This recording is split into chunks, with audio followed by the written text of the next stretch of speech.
Chapter 33.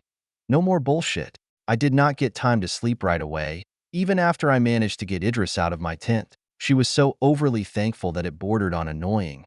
But I understood where she came from. Most, if not all other rogue traders or other people of importance with enough rank to force her away from her designated position, would never have acknowledged the trouble they caused for her, much less reward her the way I had. But it was not out of the goodness of my heart.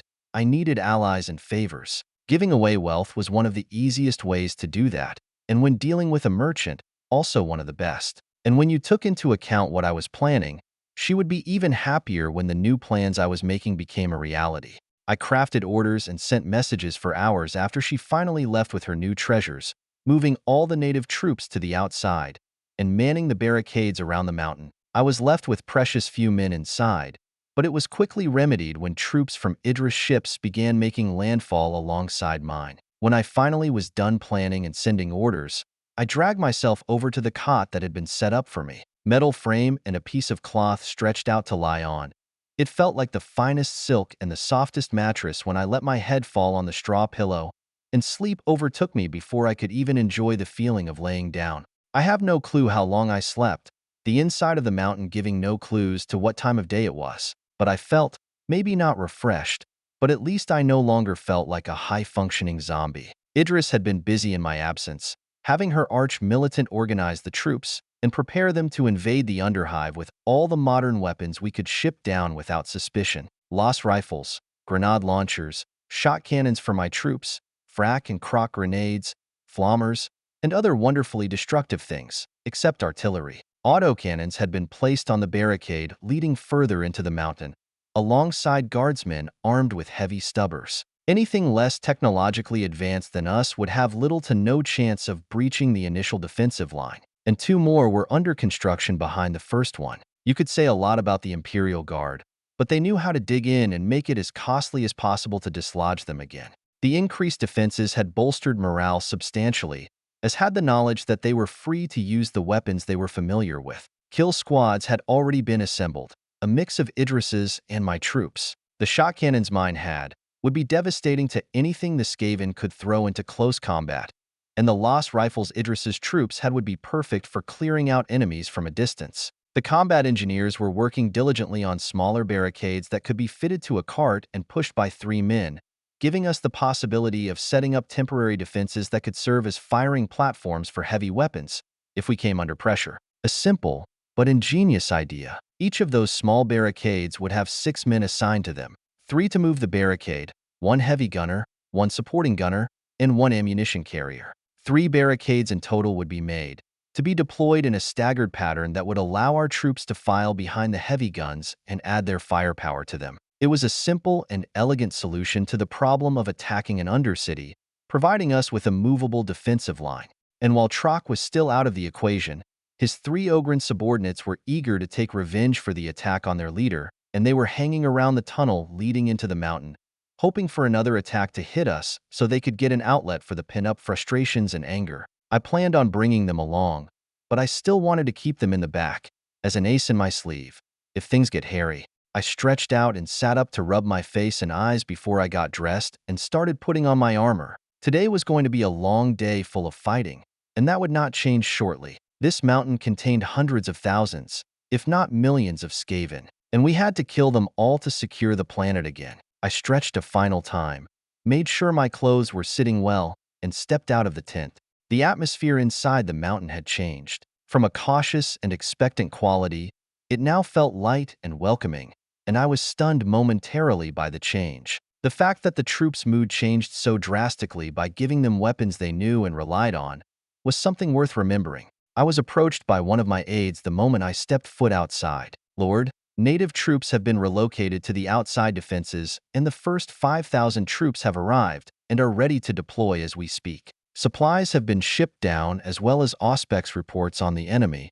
The young man handed me a data slate to go over, and I immediately went through the initial reports. At last 12 million Skaven, judging from the life signs and the size of the Undercity. It also showed underground tunnels leading to the various villages and cities nearby, meaning that the clever rat bastards had already infiltrated Imperial society, either with their foul schemes or introducing strange narcotics to the population, which was also the most likely. An addict was infinitely easier to control. Have some of the troops stationed in the cities where these tunnels emerge. Have them set up a kill zone and put the entirety of the local garrison on overwatch duty near them. When the killing starts, the vermin will try to escape. We will not let them.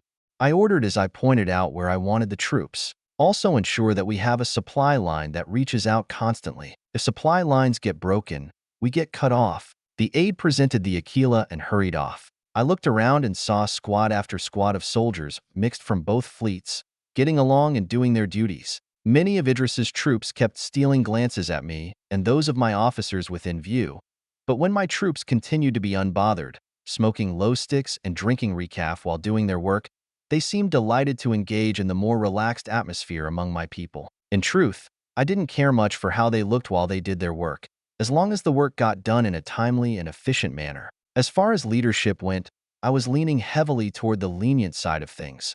One of the better things about being a rogue trader. The barricades had been reinforced and upgraded from wood to plascrete, and heavy weapon emplacements bristled near every entrance, including our own. Oh, the wonderful paranoia of an Imperium where you couldn't even trust your fellow man to place his trust in you. The first 2,000 men were ready and eager to get this war started, with an additional 3,000 ready to move as soon as more troopers made landfall. With guns and troops that knew how to use them, there was no reason to hurry.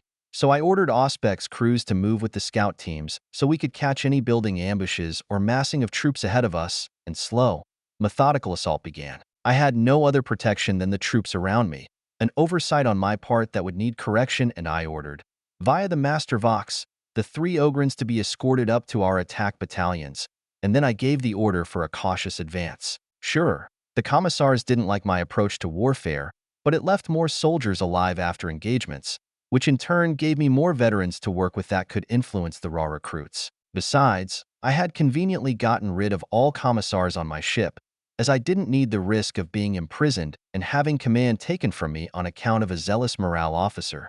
A side effect was more compliant soldiers, as there was no need for a constant stream of people taken from some random village or town who needed to be taught how to perform basic duties. This removed the need for commissars and gave my bosuns time to focus on training my troops, giving me rather well-disciplined and efficient soldiers. In time, they could become famous, but that would take years, if not decades, of achievements to reach such a reputation. But I was getting ahead of my thoughts. Now was the time for action. We began a slow approach into the mountain, the first line of men holding shotcannons while moving at a crouch, the second line holding Las rifles at the ready, aiming over and between the first line. A fairly standard approach for trench warfare, and this was not much different. Closed spaces, limited room to move, and a plethora of places for ambushes to lie in wait. Not much different from the attack on the Hive City, except that we had a truly staggering technological advantage. I prayed it was enough to overcome the literal millions of Skaven we faced. Scout teams of 5 ran ahead to do their jobs of finding the enemy before we made contact and discovered any enemies waiting to spring a trap or take out potential stragglers. The barricade carts were ready. The wooden barricades on them wouldn't be worth their weight in a proper fight, but they would do the job of protecting against arrows and thrown weapons. Not that I expected any Skaven or abomination of their making to get within throwing distance of them. The autocannons attached on top, with the ammunition boxes in the cart below, made for effective and intimidating weapons.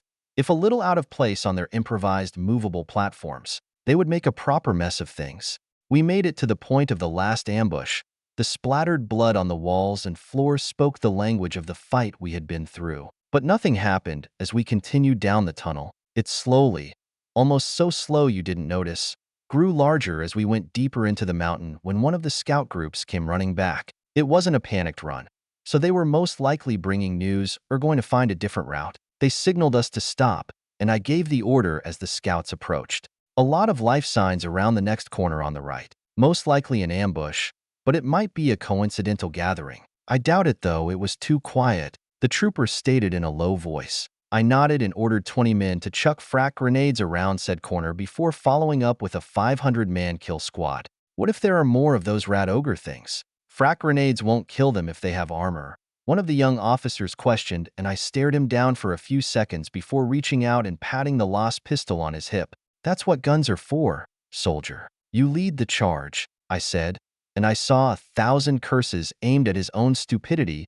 flash through his eyes before he presented the Aquila and confirmed my order. I could live with much, but not with officers who didn't have the tactical wit to use the tools that were literally provided by me to overcome the challenges he might encounter. The rest of us filed back, allowing the barricades to get into position 100 meters from the corner. Enough of a killing ground for melee enemies to be denied access completely, but not enough to prevent a supporting charge by my remaining 1,500 men. My Master Vox crackled to life, and I got confirmation that reinforcements had arrived to take over defensive positions in the command cave, letting the remaining 3,000 men of my attack force move out, with my 3 Ogrins in tow. And I saw the men approaching the corner stiffen as the sound of my Vox was carried into the tunnels. Like the idiot I was, I had not turned down the volume. 20 men in front started sprinting forward while preparing their grenades, throwing them blindly around the corner before hauling ass back to the now-forming firing line that was slowly backing up. And then the sound reached me, a moment before the explosions of the grenades rang out. The sound of thousands of skittering feet, thousands upon thousands. It sounded like the mountain had woken up and was releasing everything with feet at once to encroach upon our position. Then the grenades went off, drowning out everything but the rumbling and exploding. Risking a glance backward, I saw the autocannon crews racking their slides to indicate they were armed, loaded, and ready to unleash hell on anyone unlucky enough to get caught in their crosshairs. The 500 men I had sent forward in an assault were backing up in a controlled retreat, and I wondered what they had heard that made them so frightened. Sure, it sounded like all 12 million Skaven had started running toward us all at once, but a lost rifle shot would take down a Skaven, and we had 1,000 of them present, along with 1,000 shot cannons and 3 autocannons.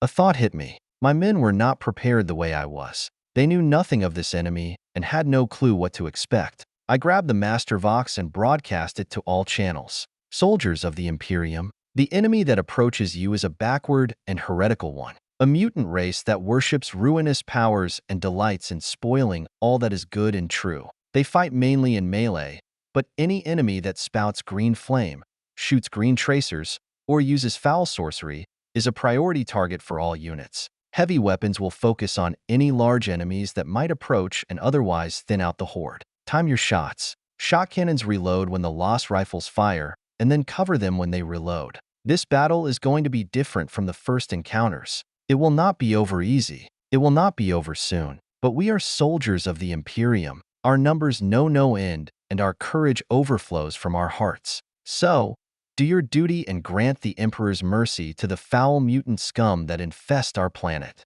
A roar of acknowledgement rose from the ranks as they settled into comfortable firing positions and trained their weapons forward. Then the enemy turned the corner.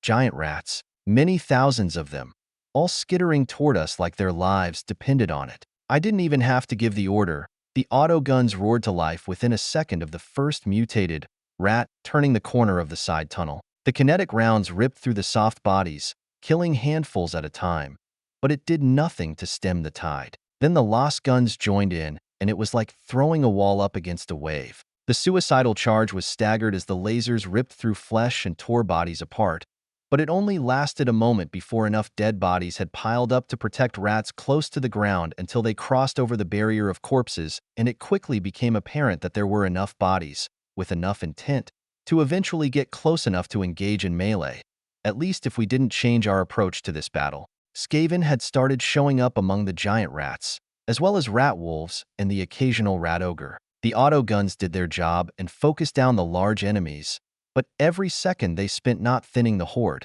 it came closer at a frightening speed. I had to take back the initiative and regain the momentum. I had effectively been forced on my heels, and I had to take action. But did we engage? Or did we retreat again? Advance.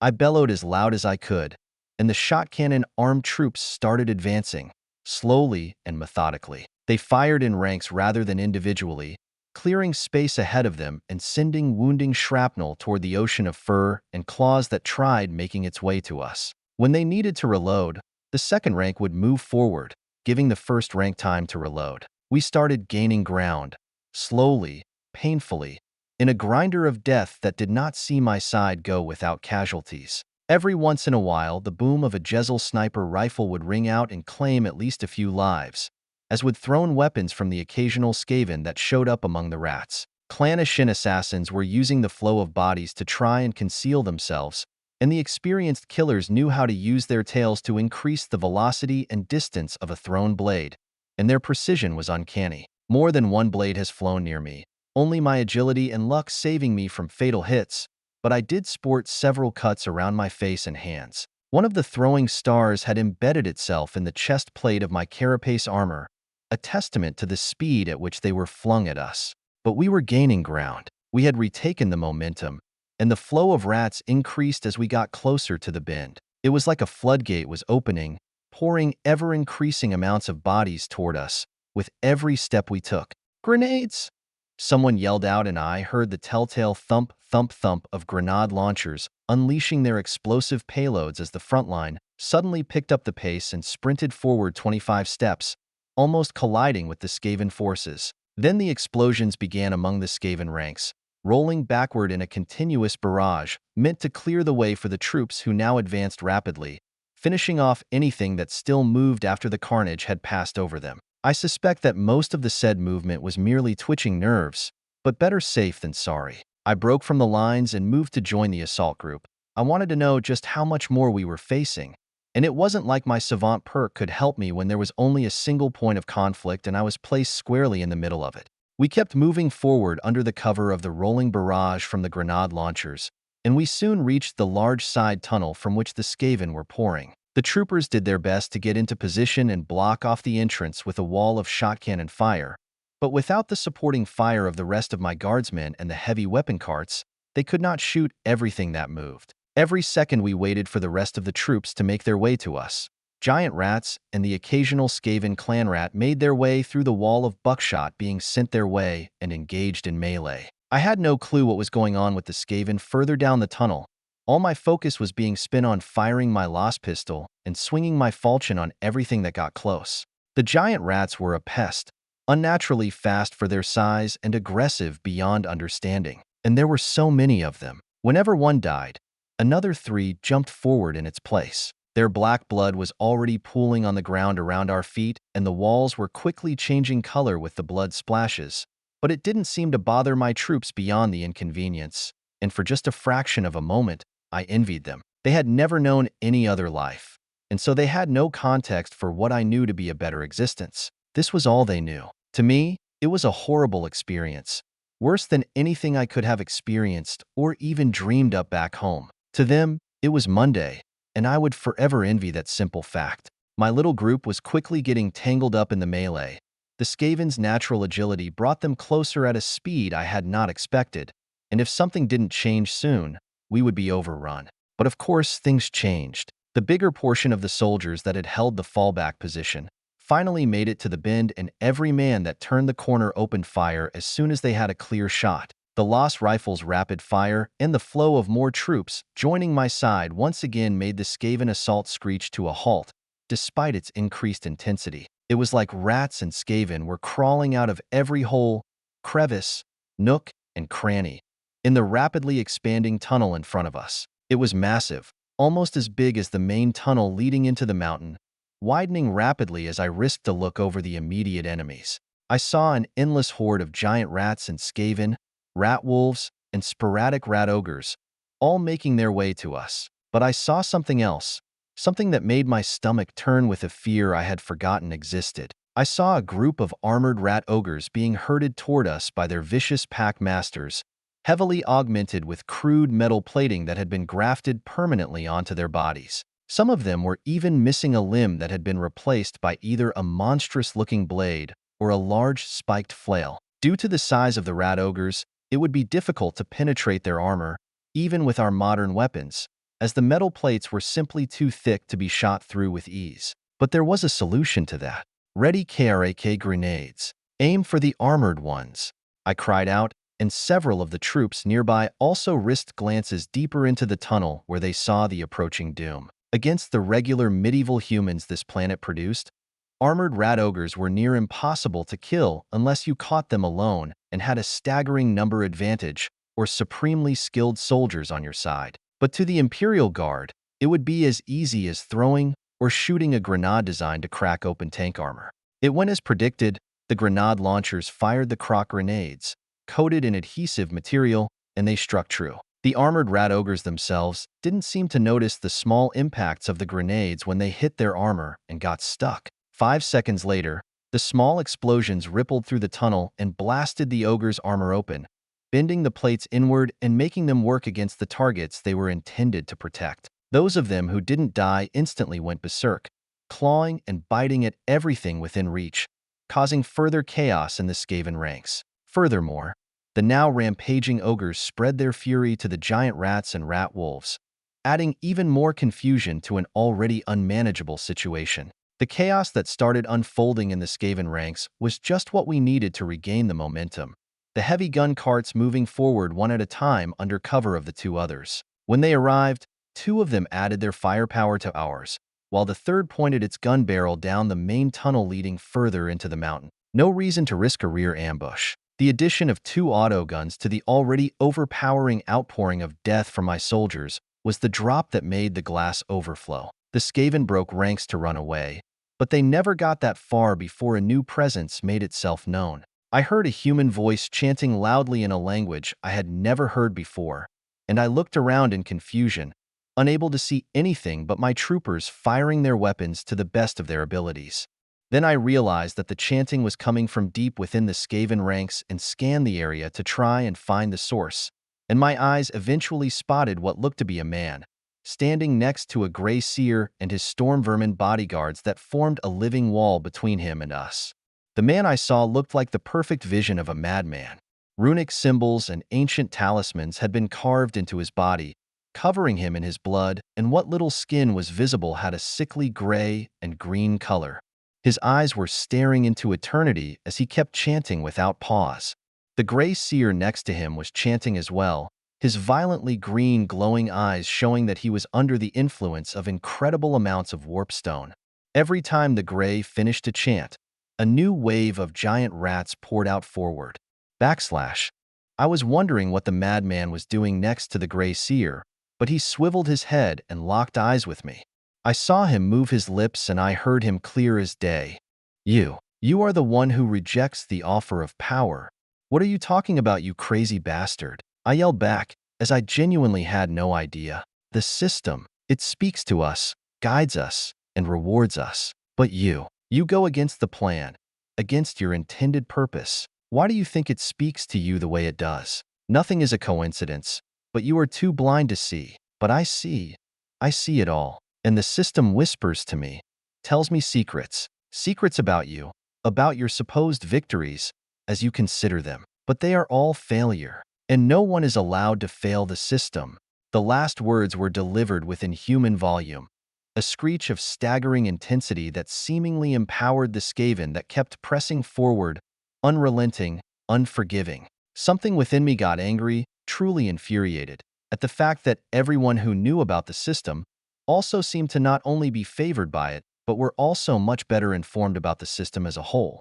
Be silent, cur. I will not have you put me in the same category as your degenerate existence, for I walk in the light of the Emperor, and in the Emperor's light I shall fight, and I shall triumph. Your fall is your own, and the only part one will have in it is the granting of the Emperor's mercy to you and anyone that threatens the lives and security of the Imperium and its people. Fight on, men. Fight until we are victorious or dead, for only in death does duty end. The words rose out of my chest, feeling familiar, yet slightly different, from the battle cry I used in the fight against the orcs when I first entered this universe. I felt them more than thought them, my anger at the system and against the raving lunatic that claimed to understand and converse with the system, acting as the catalyst for what could only be a new ability. I was getting familiar enough with the system to recognize the pattern from last time.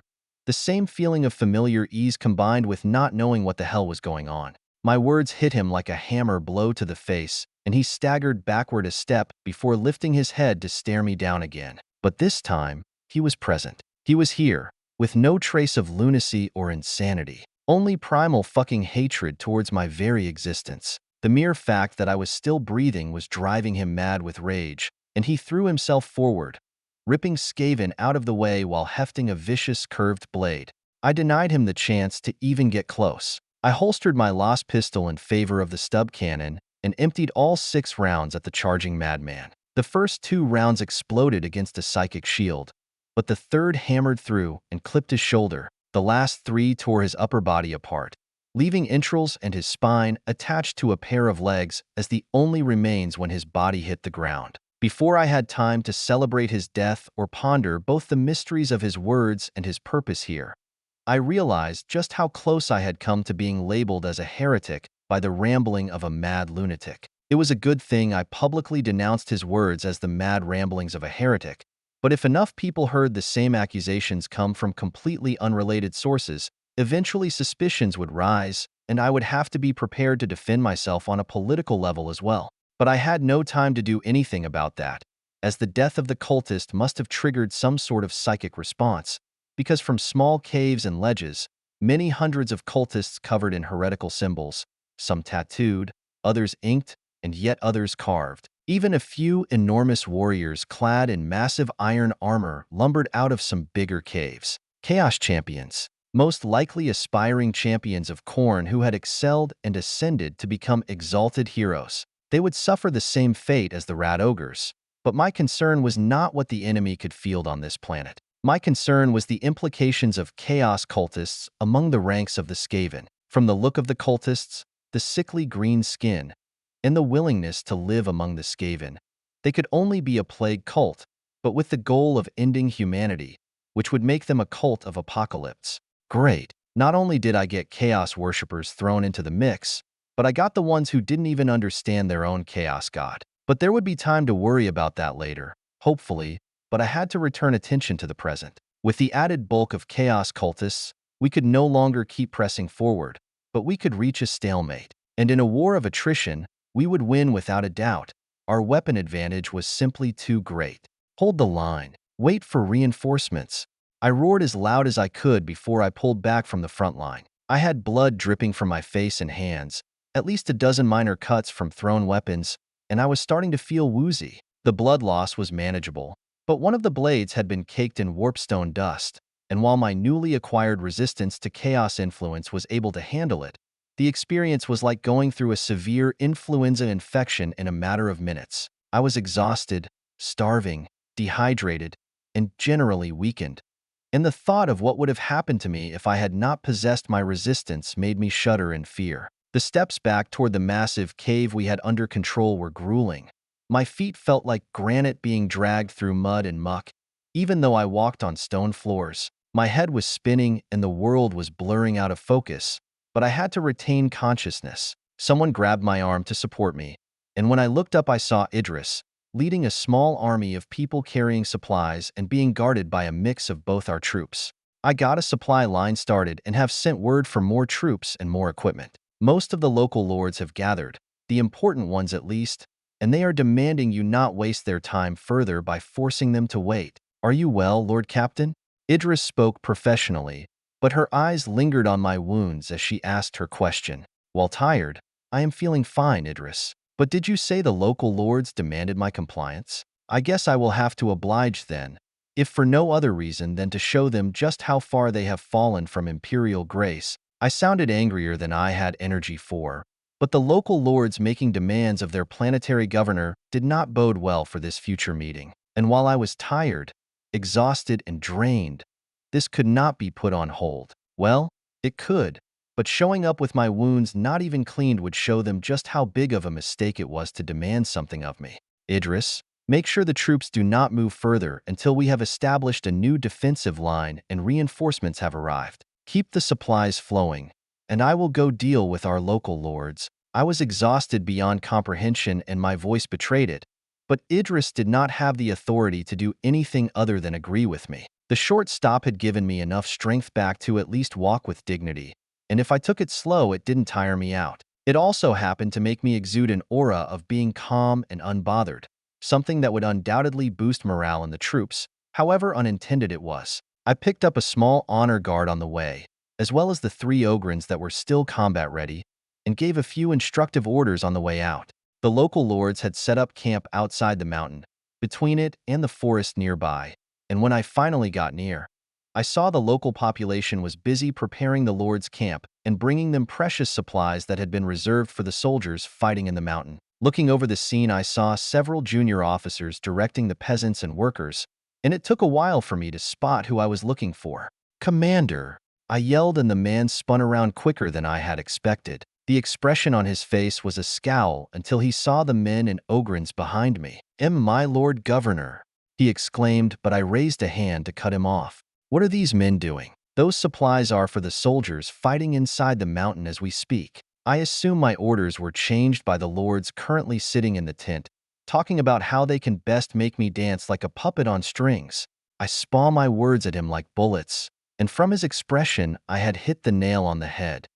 He swallowed hard before he managed a meek, "Yes, Lord Governor, I am changing those orders again. The supplies go to the soldiers, and the workers who have been removed from their duties will return to their duties at once. In the future, if the order is not from me directly, you are to seek me out and get clarification." I left no room for debate or question, and the only response I got was an imperial Aquila and a lowered head, which was enough to satisfy me. "Shall I announce your arrival, Lord Governor?" the commander dared ask after barking angry orders at his subordinate officers. "No, Commander. I am quite capable of announcing myself." I moved past him as if he didn't exist and walked over to the large tent. I could hear mumbled talking from inside, as well as what sounded like glasses being clinked together. I ripped the cloth to the side and strode into the tent as if I owned the place, which I technically did. "Who are you?" a younger man, around my age, demanded. "And who let you in here, amongst your betters?" And in such a comical attire, the last words were added with a snicker. I looked over the man. I saw a pretty face surrounding a pair of hard, cold eyes. Expensive silk with gold broderie hung on his lean frame, and a thin smile on his pale lips added to the impression that I was looking at a young, very spoiled lord. His words reminded me that I was still wearing my carapace armor, something this feudal lord would never have seen before. "I am the man to whom you owe your fealty, your wealth, and your entire existence. And if you wish to keep either of them, you will address me as Lord Captain, Lord Governor, or my lord. Otherwise, your family will find itself destitute among the beggars and dregs of society." I fired back, and I saw his expression shift to one of anger, but he controlled himself and lowered his head before mumbling, "My apologies, Lord Governor. But this meeting has greatly interfered with the plans of several of the lords and Silence. When I want your opinion, I shall ask for it." I cut him off and turned my attention to the rest of the table. A gaggle of older and younger men were seated, most of them carrying a look of disdain and boredom, all of them clad in the finest cloth and silk. The plates in front of them were overflowing with food, while the soldiers and workers were restricted to ration meals. I could smell the expensive wine from their goblets, mixing with the copious amounts of perfume that surrounded the lords. The braziers burning in the corners were packed with expensive charcoal instead of the more commonly used wood. The gold trimmings and jewelry covering the lords almost made me lose my cool. The display of such excess, while their people struggled for life, was enough to burn the fatigue out of me and replace it with righteous anger. I took a good long moment to scan the faces of each of the gathered lords, silently challenging through a stare. They all caved, eventually, and I could finally start speaking. "You have, all of you, failed your duties to the Imperium."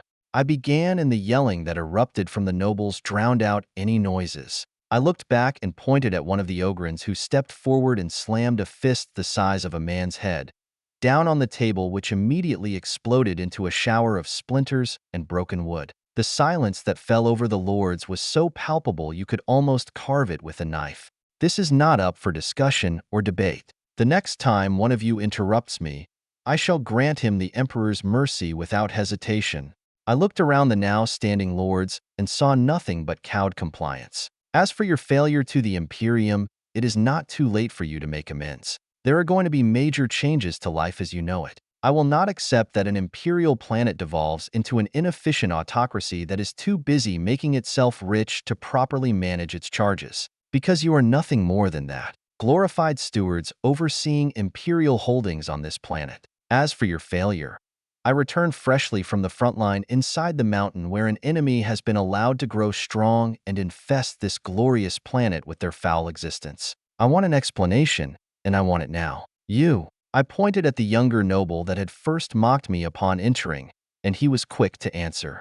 We have done the duty entrusted to us by the Imperium, and we have done it well enough. You claim to have returned from battle, but you might as well just have been working in the mine. I see no blood on you apart from your own, and if the enemy was such a threat, we would have discovered and dispatched them already. His tone was aggressive, and it was clear he sought retribution from the earlier reprimand. As a reaction to his words, I whistled sharply and the tent flap was once again removed. 2 of Idris's troops carried a heavily wounded, but still living Skaven into the tent. The rack-in had been secured by heavy bonds and was watched over by the 2 soldiers, holding their blades high, ready to strike it down. All the lords drew back in terror at the sight of the Skaven. The ungodly stench surrounding it mixed with its muffled screeching. It was terrified, completely and utterly, and it struggled immensely hard to escape its bindings. What in the Emperor's name is that? One of the older lords exclaimed while pulling backwards so fast that he bumped into one of his guards.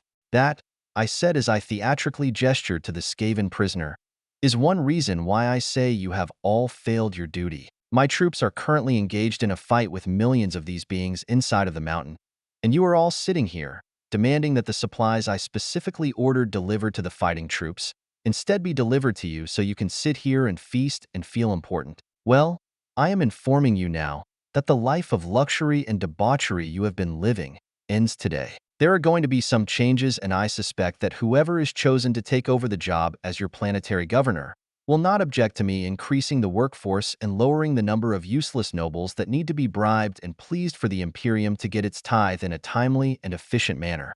As of this very moment, I am stripping you all of your titles and your holdings. You will work alongside the common man, all equal before the eyes of the Emperor. I didn't get any further. The outcry from the gathered nobles drowned out any sounds. Several of them called for their guards to kill me, but only one person made a move against me. The young lord that mocked me upon entry. He drew his ceremonial blade and jumped over the table while swinging it at my neck. It was a wild attack, delivered by a man with the most basic of training, which was forgotten in the fog of anger he saw himself in. I leaned back ever so slightly and watched the blade sail past me, a few centimeters from my throat, and as soon as it had passed I reached up, gripping the wrist of his sword hand and forcing it downwards in a sharp motion before I lifted my leg and pushed down on his elbow joint with my knee until I heard the snapping of the bone.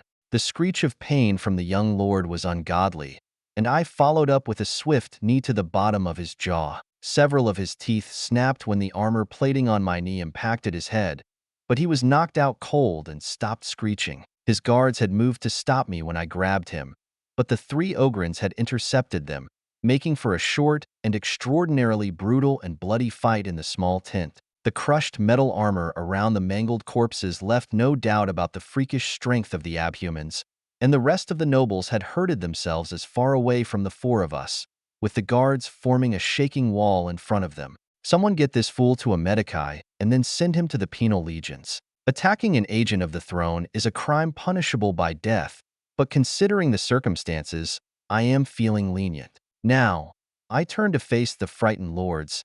Do we have any other protests to this new way of governance? As expected, they all fell in line when the alternative was death or downright enslavement. By accepting, they would still be free to enjoy whatever life they could scrounge up after they had worked their daily designated hours. The unconscious idiot would wake up with an arm healing either from surgery or replacement, with 4 guardsmen standing by his bed, waiting to take him off-world to the nearest penal colony where he would immediately be enrolled in the legions created on such planets.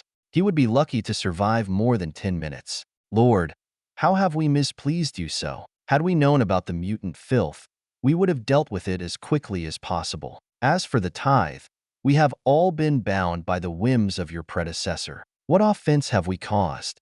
The oldest of the lords spoke up, his voice respectful and his question asked in earnest. Cultists have been discovered consorting with the mutants. Heretical cultists. My current actions are the only way I can spare your planet and people from a fate worse than death. By dismantling the current power structure and instituting my own, I can keep the Inquisition from turning their attention this way. My answer was both truthful and full of lies. While it was true that I could keep the Inquisition away from the planet by wording a message to them correctly, it was not my reason for doing what I did. In honesty, I simply could not be bothered to go through the hierarchy of power distributed unequally and inefficiently among self-serving local nobles. With total power came total control. With total control, I could find my way out of this backward, Skaven-infested shithole of a planet. The thought of what the Inquisition would do if heretics or abundant mutants were discovered was more than enough to quell any further protest from the local lords. Their way of life had been, by their own hand, destroyed. Get them out of here. Remove this tent so there is once more space for the troops, and someone get a message to the omniscient congregator that the prisons and dungeons around the planet are fair game to satisfy the Mechanicus' need for more hands. I have no intention of owing the mechanical pseudo-heretics anything, so tell them they can take the entire damn planet's worth of hardened criminals facing death sentences, life sentences, and those that do not have established families yet. Then make sure I am not disturbed until I leave my tent by my own will. Only Idris will be allowed to disturb me, and only in a true emergency. I gave my final order and left before checking if they were followed, but I could not hear the Ogrins following, nor my guards, so I suspected they stayed behind to see my will be done. I headed straight for my tent, not even bothering to take off my uniform, boots, or weapons. Blissful sleep would be mine, and not even the whisper in the wind would prevent me from claiming it. Chapter 34. Boons and Curses. There was a truly foul stench in the air. The flies were buzzing around in swarms consisting of millions, bloated and fat. The swamps I was staring at provided the perfect breeding ground for them. Decayed corpses of 1,000 different races covered whatever ground was not covered with stagnant swamp water. Beasts with the soft, sticky, and mottled bodies of a pallid slug, webbed feet that flap uselessly, faces of writhing green tentacles, and a whiptail growth that bursts from their backs and which constantly wags from side to side, lumbered around, seeking out any form of life in their close vicinity. Beasts of Nurgle? I thought to myself, and barely had I finished the thought before a rumbling voice rang out over the landscape. It was a wet, gurgling, and hoarse voice that still emanated with ancient power. Few mortals outside my influence know my beasts from their mere appearance. You are indeed an interesting little one. Tell me, little one, what do you see around you? I looked around for the source of the voice, but saw nothing, except more swamp and some more solid lands in the far distance. Everywhere I looked, rot flies, beasts of Nurgle, swarms of buzzing bloat flies, plague bearers, and all manner of vile and grotesque creatures were engaged in what could best be described as a mockery of the natural food chain. Everything was engaged in either infecting or consuming everything else. Any regular imperial citizen would look upon it and call it a horror's how, a plague, a thing to be removed from any possible realm in existence, and they would incur the disappointed anger of Grandfather Nurgle. But I knew better. I see life. In one way or another, life is flourishing in a way that is rarely seen. Disease, rot, death, it all serves to create new life. I said and lifted my hand to point to no one in particular. As the plague bearer's life ends, the bacteria inside of it is granted full reign to grow and prosper and spread to new bearers. Thus, life and death are interconnected, with one end being another beginning. And what I see is a realm that embodies this fact completely. A warm laughter erupted from the disembodied voice. You understand, little one. So why is it you are not one of my followers? You possess insight rarely seen, even among the enlightened. Because, Nurgle, I have no interest in following you. No interest in the power you offer or the blessing you wish to bestow. All I care about is finding a way home, and I will find it by myself, with no ties to anyone and no debts to my name. I have no interest in the schemes of thirsting gods that depend on worship to have power. Probably not the best thing to say, but honesty could never hurt as much as trying to deceive a chaos god. Insightful and brave, you will make a fine follower indeed. Don't make the mistake of thinking you have a choice, little one. Grandfather Nurgle will take good care of you. No, you most certainly will not. If corn could not tempt me, then neither can you. I have my own agenda and I refuse to be sucked into anyone else's. With that final salute, I turned and ran away in the opposite direction, away from the solid lands in the distance, while trying to either wake myself up or otherwise get away from this hellscape. When I woke up, I was bathed in sweat and my heart was pounding faster and harder than it had done during any engagement so far. And my heart rate had been pretty high whenever combat was joined. My entire body was trembling as adrenaline coursed through my veins and my eyes jumped from dark shadow to dark shadow in a panic, looking for something, anything, to point to as the cause for my panic. But of course, I found nothing except the empty shadows in my tent. It didn't stop me from being on edge, so I poured myself a small drink and lit a low stick to calm my nerves. It didn't help much, just enough for me to calm down. I was still on edge, but no longer on the verge of a panic attack. And with a heavy sigh, I finished the drink before laying back down on my cot. But I couldn't find peace.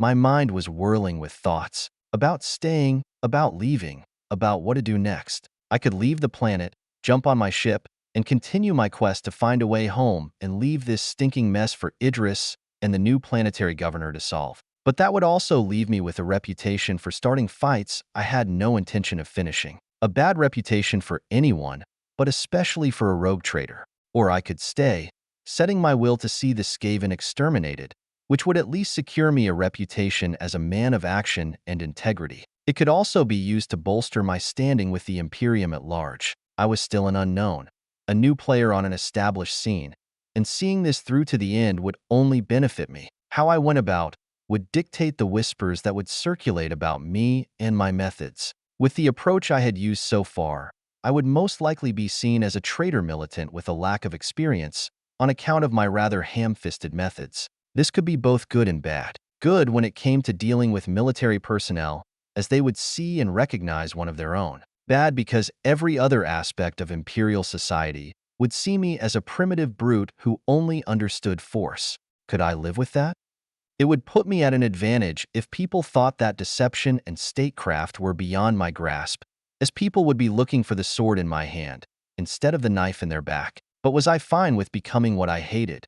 A person who always looked out for himself and didn't care what happened to those who crossed my path, friend or foe. These thoughts were still tumbling around my mind when I fell asleep, and I woke up to a rather insistent Idris calling out my name from outside the tent. She didn't sound panicked or in need of an urgent audience, but since I was already awake, I might as well get out of bed again. "Give me 5 minutes."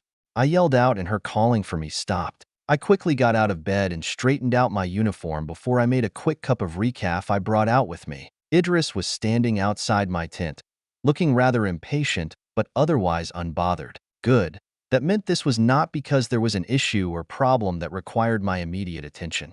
"Lord Captain, your orders have been carried out. All tunnels leading away from the mutant nest have been sealed off at their entrances in the surrounding settlements. The local garrisons, while befuddled and annoyed with the orders, have beaten back no less than 13 large-scale escape attempts, and an additional 20,000 troops from my ships have made landfall to bolster our forces. My arch-militant have pressed the front lines forward, and yes, I know you ordered us to hold position, but with parts of the mutant forces breaking off to attempt escape and the quadrupling of our available soldiers, I saw no reason to rein them any longer than strictly necessary." I hope that was not out of line. She rambled off her news rapidly and slightly disorganized, but for a merchant chartist captain, she was surprisingly professional when it came to military communication. But then again, she was a merchant, and I must admit, I had made liberal use of her logistics abilities. She was unequaled in that regard. Even my own specialists, like my purser,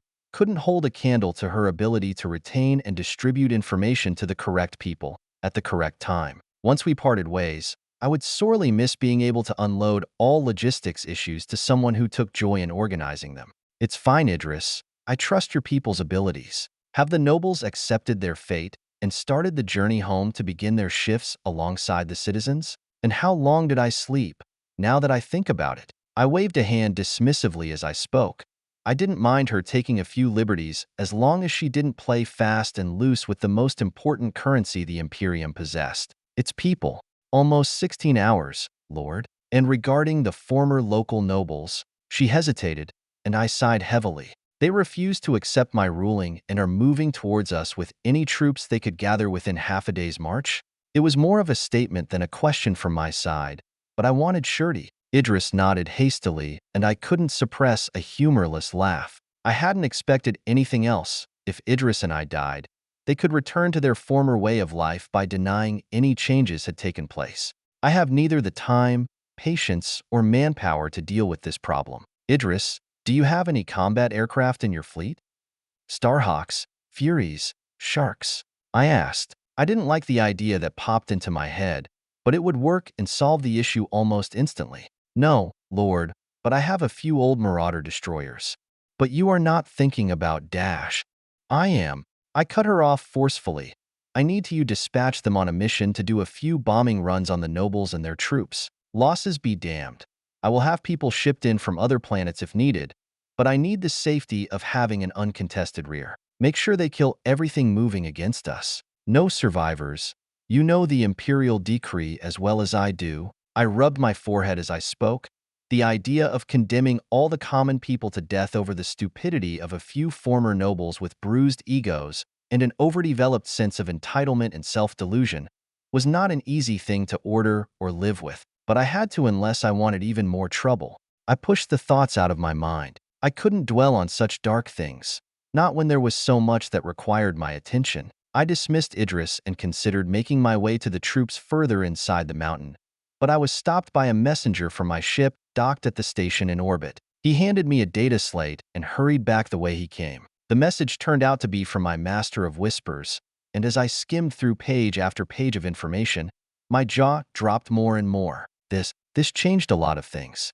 I would have to read this through, carefully, and then Idris and I were going to have a long and serious talk. Battle would have to wait, as would the incessant blinking in the corner of my eye. It had been there since I woke up, and I had been determined to ignore it until later. It was a sickly green flashing, no doubt related to the dream I had. If it even was just a dream, I retreated into my tent, made more recaf, and started reading. It didn't take too long to finish, but almost an hour had passed when I sent a runner to summon Idris, with emphasis on me wanting her to meet me privately. Sure, it would spark some rumors among the troops, but what did I care? She arrived shortly after and took a seat without prompt. What is the purpose of this summoning, Lord Captain? She asked cheerfully as I pushed a glass of Amasec toward her. You have been lying to me, Idris, I stated as she took a sip and immediately started coughing as she choked on the drink when she heard my accusation. My Lord Captain, I have been nothing but truthful with you from the moment we met the first time. She protested once she got the coughing under control. Almost, Idris, almost, but not quite. Your name is not Idris Van Bale, and you are no common Chartist captain. And before you protest again, how many Chartist captains do you know with a bloody arch-militant on their ship? My words hit home, and I saw a cautious look enter her eyes. I don't understand, my lord. She stuck to her denial, but her demeanor had changed drastically. She wasn't taking it as a joke or jest, nor did she take it as a wild accusation that could be dismissed. She was guarded and wound up like a spring. There is no record in the entire Imperium of a captain, from any sector, named Idris Van Bale. So do you want to tell me the truth, or should I tell it myself? Fear had entered her eyes when I laid out what I knew, but she kept up the guise. Lord Captain, I am afraid an error must have been made either by the scribes that sent you this information or by your people in inquiring about it. I am who I say I am. Her tone was insistent, and her reasoning was solid, but I knew better. You are Idris Machenko, directly related to the leaders of the sector House Machenko, and 19th in line to become its de facto leader. Cut the grok shit, Idris, and tell me why you travel under a false name.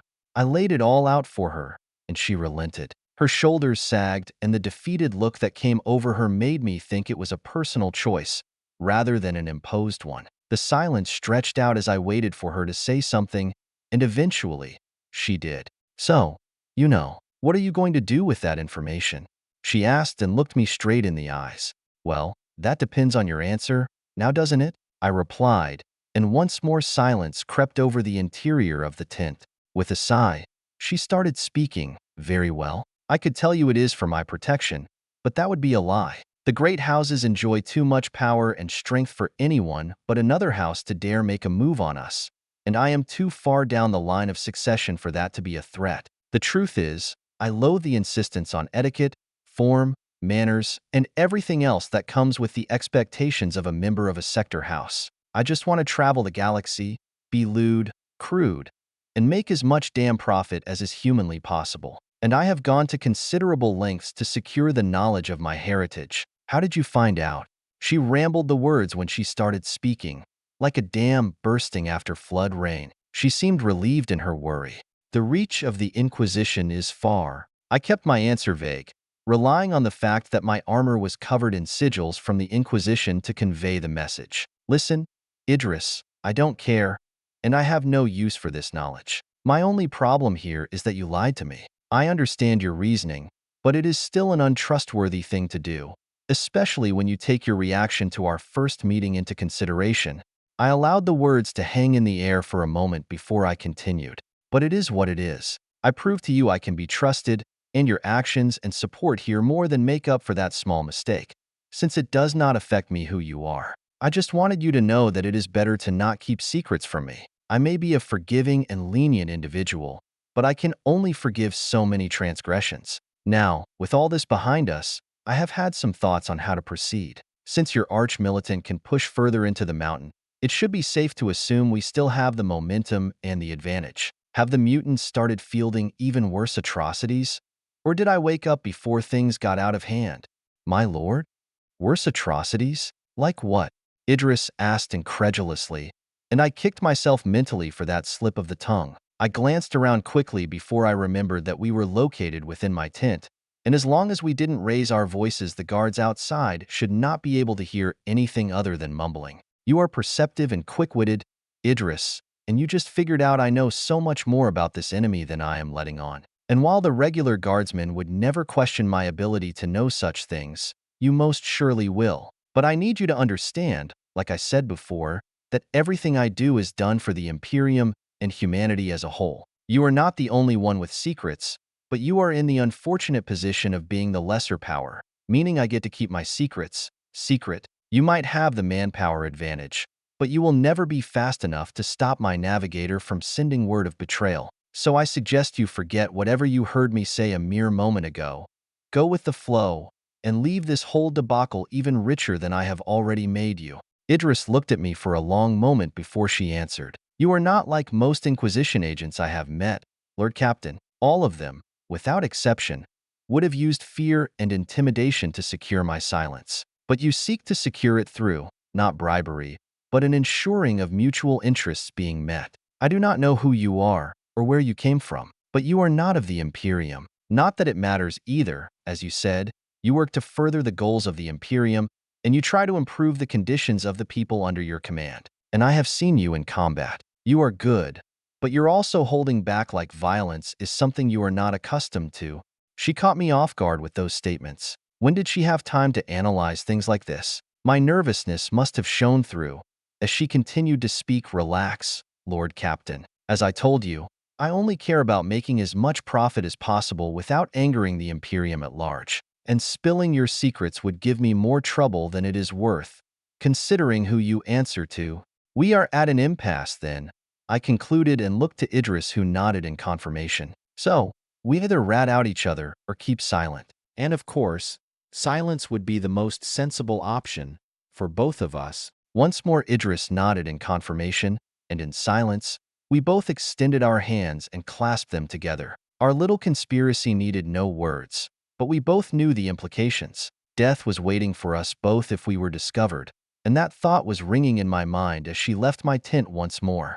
There was still the blinking from the system to take care of, and I might as well do it now that I had a bit of time alone. The sicky green blinking was incessant in its insistence, and I didn't want to look at it anymore. You can leave. You can run. You can try to stave off the inevitable, but in time, decay will get to you, little one. And Grandfather Nurgle is patient and generous. Touched by chaos, a chaos god has granted you a boon. Whether or not this is to your liking, you have been granted Nurgle's blessing. A pandemic staff has manifested in your quarters on board your ship.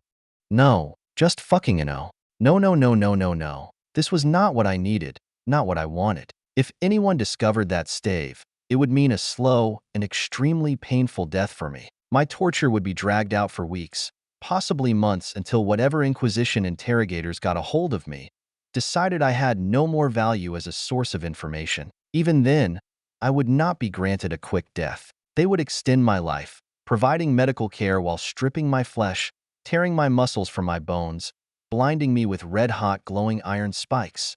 And if I was extremely lucky, I would be transformed into either an archoflagellant or a penitent engine, neither of which was a good prospect to end your life. Both would see me reduced to a husk of a man, so doped up on combat stims and various concoctions that considering me human still would be a far stretch. I would then be unleashed on the enemies of the Imperium until I died in battle, a final repentance for my sins. I had to figure something out quickly, but I couldn't rush ahead, like a chicken leaving the chopping block. If anyone, saw that staff, then it didn't matter who I was and what my position in the Imperium was. I had to return to my ship, but I couldn't leave the situation on the planet as it was. But every moment that staff was unattended and unhidden on my ship was a risk. But I couldn't put it in a glass display like I had with the Skaven token. That would be akin to advertising that I wished to forsake the Imperium in favor of the ruinous powers. A steel coffin where it could be suspended from chain to hand down would be good. A null box would be best. But acquiring such an artifact would require enormous expenditure or informing the Inquisition. And if I did, the discovery of a powerful chaos artifact would be enough to cast a death sentence on the entirety of the planet's population. Not a great start to my legacy within the Imperium. Speaking of, if the Skaven tunnels stretched into nearby towns and villages, and if chaos followers were in league with the Skaven, then logic would dictate that there would be indoctrinated agents among the local population. But at least I could do something about that. I would need to summon my ship's confessor and some of his preachers to take troops to the villages and make sure none of the locals had been led astray. Even a single heretic, if left unchecked and unattended, could undermine all the effort I was currently committing in a decade or two. My master vox crackled, and after I pressed the button to connect, the arch-militant's voice cut through with sporadic lost fire in the background. Lord Captain, we have reached the outskirts of the mutant stronghold. What are your orders? I hesitated for a moment. We could keep pushing and risk losing a lot of lives. Or we could play it smart. Dig in, have the engineers construct defenses, and then continue improving upon them with more guns, stronger fallback positions, and more fortified trenches. We have been killing the enemy fodder so far, with only sporadic engagements of more advanced and elite units. We are in for a rough ride. I can't give you artillery, but I can start shipping down lost cannons, missile launchers, and grenade launchers. Orders received. Dig in and start showering. With respect, what pattern of missile and grenade launchers are you sending? That struck me as an odd question until I remembered I was speaking with an arch-militant. Knowing what weapons they had would dictate their strategy. And there was only one answer, the only patterns I currently had available. Lock pattern missile launchers and Cadian pattern grenade launchers. Not the best, not the worst. Make the best of my equipment. Acknowledged, Lord Captain. Ave Imperator. There was a click from the Vox, and I was left to my thoughts once more. But I had no time to daddle. Using the Vox, I called for transport to my ship, with orders for the confessor to meet me upon arrival, alongside his 50 most pious preachers, who would not mind leaving the ship for an extended period. I knew that would give me all the people I needed for the next step in reforming the leadership on this planet, an effort I had only started with no further plans. Well, there was no time like the present, and the trip to the ship gave me a little time to plan out what I wanted. When I arrived, however, I was met by a small group of people. Officer of the Watch, the Twist Catcher, the Omniscienic Congregator, the ship's steward, the purser, and of course the confessor and his preachers. The Officer of the Watch, a clean-cut officer with an impeccably styled mustache and perfectly fitting uniform, carrying a data slate, spoke first as soon as I stepped foot on the ship. Lord Captain, the Void's men are running on triple shifts, only kept standing with stims and recaf. I need more bodies to keep the ship safe and the crew in line. The Twist Catcher, a greasy and pale older man with a sour and suspicious expression, followed suit without missing a beat. The mutant population is hard to keep under control when I cannot requisition troops from the Void's men to help cleanse their nests when we find them, Lord Captain. The others kept quiet, so I could only assume it was not urgent, or even good news. Pointing at the Officer of the Watch, I said, You have permission to promote workers from the trusted crewmen to full armsmen, to the extent it is required to let the troops function on high alert. But do not overdo it, or take advantage of this privilege. Dozens of men would love nothing more than an early promotion. My orders were clear. Scrutinize new armsmen before promotion. Make sure the work crews were not crippled, or suffer demotion from a station important enough to doom him to be a junior officer for life. I swung my finger to the twist catcher. With the increase in armsmen, you should be able to handle emerging nests. Focus on prevention of growth, rather than extermination, until more troops are available regularly. You are both dismissed.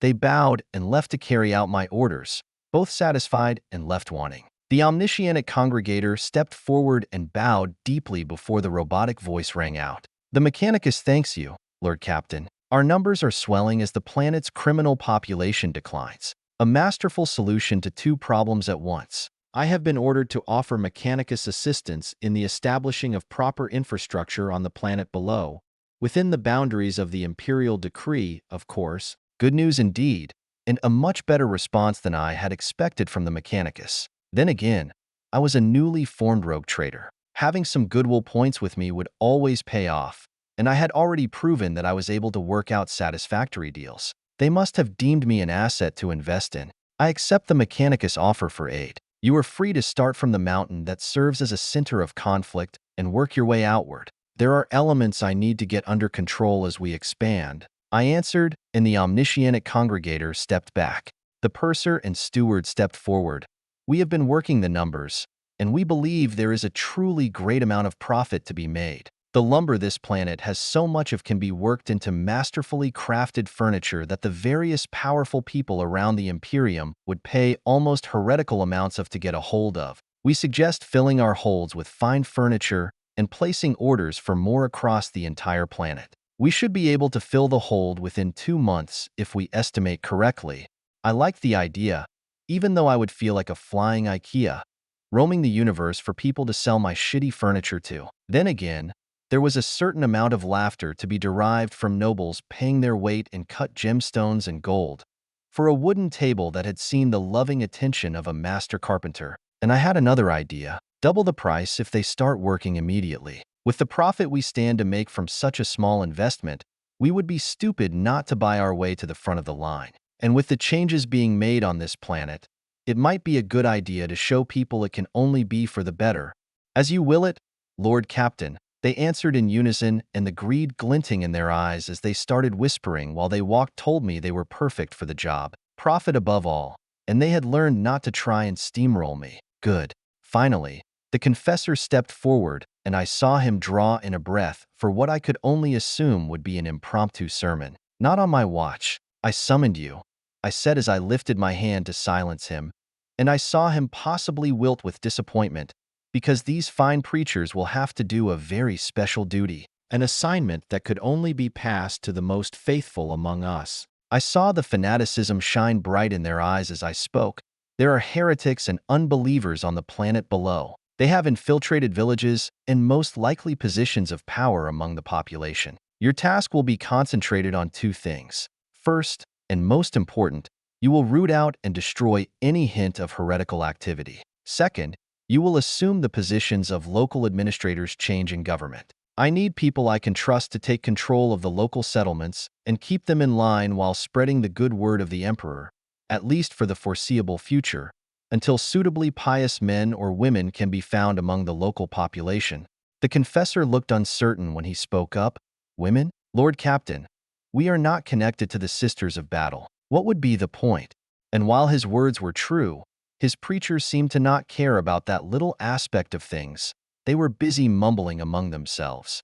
But it never hurts to make friends with people in powerful places, and the militant arm of the Ecclesiarchy is never a bad friend to carry some goodwill with. Confessor, if you find it alarming or out of character for me to tell you this instead of just insisting on my order, it is because you will find I am not like most captains or people of influence in the Imperium. You have your orders. Now go see to it that my will is done. Transports will be provided as well as a small contingent of troops to take care of the more aggressive negotiations as well as any uprising that, as unlikely as they are, might still occur. Do not forget to consult with the Imperial regulations concerning the planet before you make landfall. I waved a hand dismissively, and the group of preachers filed out of the hangar with the confessor in front.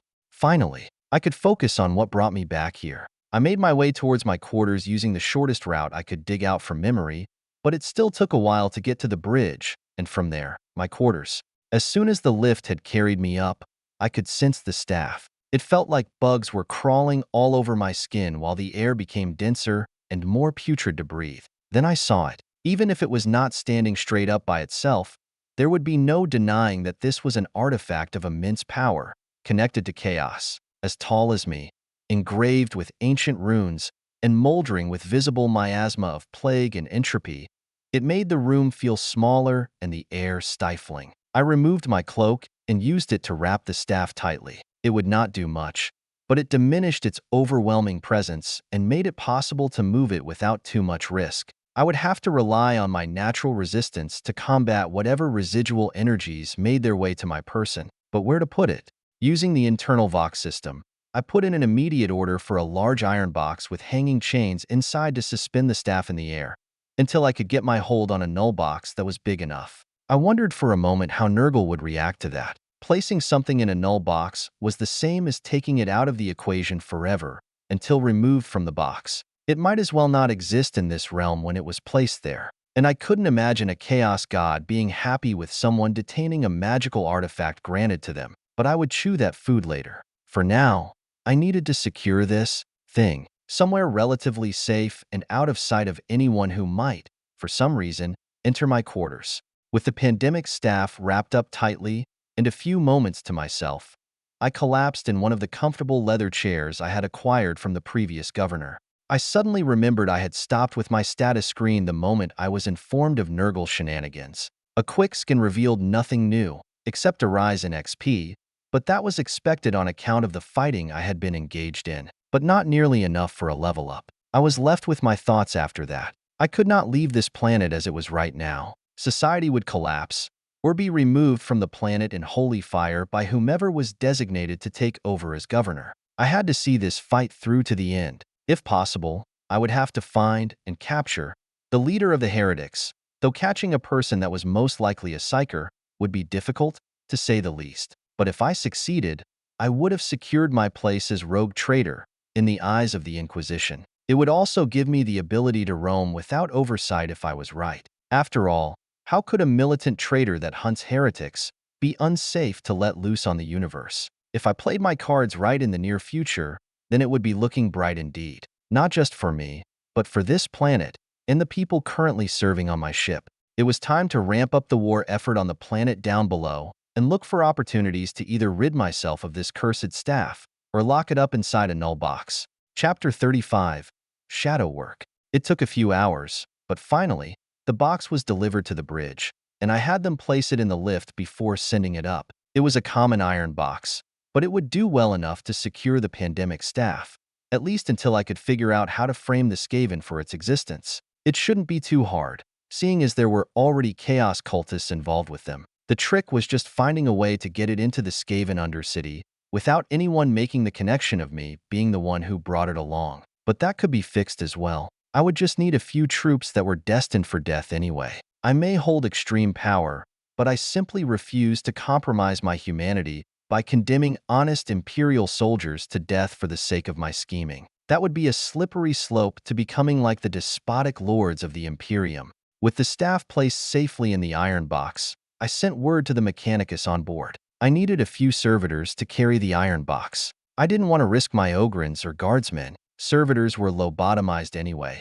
If they got infected with chaos, they would receive a merciful bullet to the brain, ending their tormented existence. Considering the free reign they had gotten over the prison population, they were more than willing to accommodate me, and soon enough the guards on the bridge reported that the servitors had arrived. They came up with the lift, and I was shocked when I saw them up close. I had seen servitors in the distance before, but never this close. If you looked hard enough, you could see the still-working sentience beneath the lobotomization and cybernetic augmentation. A life being unable to control yourself until you break down, are forgotten doing a menial task or die. I shook myself out of my dark thoughts and ordered them to carry the box to the hangar. I may not have any drop pods, but I could still load them into one of the larger crates that were used to supply the troops down below. While they struggled with the box, I voxed the quartermaster and demanded he makes a generous supply of amasec ready for the soldiers below. He grumbled and explained and excused himself,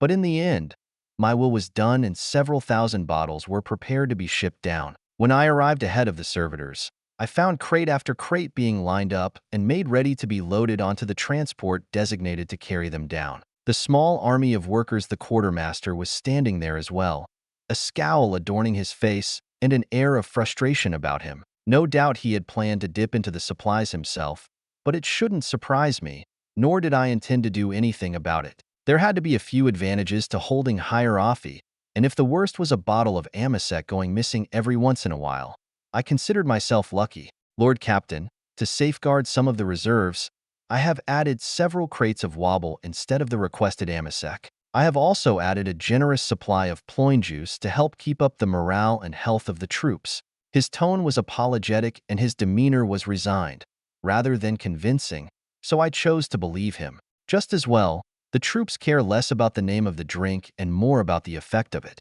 The ploin juice was a good idea.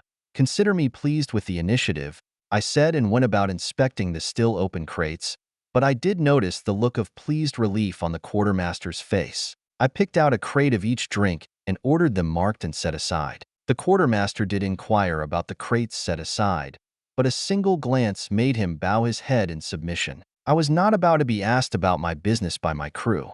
The servitors arrived carrying the iron box, and I directed them to load it along with the 3 marked crates before the regular work crew was allowed to fill up the transport with the rest of the goods. It took almost an hour, but when the work was done, we left almost immediately, only suffering a minor delay from a Vox drone carrying a message for me. It turned out to be from Idris and only contained 2 words, a single name, of the Lord at the head of the resistance to my reforms. I had to find her when we got back down, but first I had to deliver the entertainment to the soldiers. They had been dutiful and worked hard without complaint or defection, and I felt like a small token of appreciation was in order. There was also the fact that I was pitting them against an enemy unknown to the Imperium, alongside the normal heretics, but Nurgle worshippers were always tricky. The smallest cut of their blades usually meant infection bad enough to warrant amputation, and the diseases that followed in their wake would have brought a medieval army to their knees in a matter of a few weeks.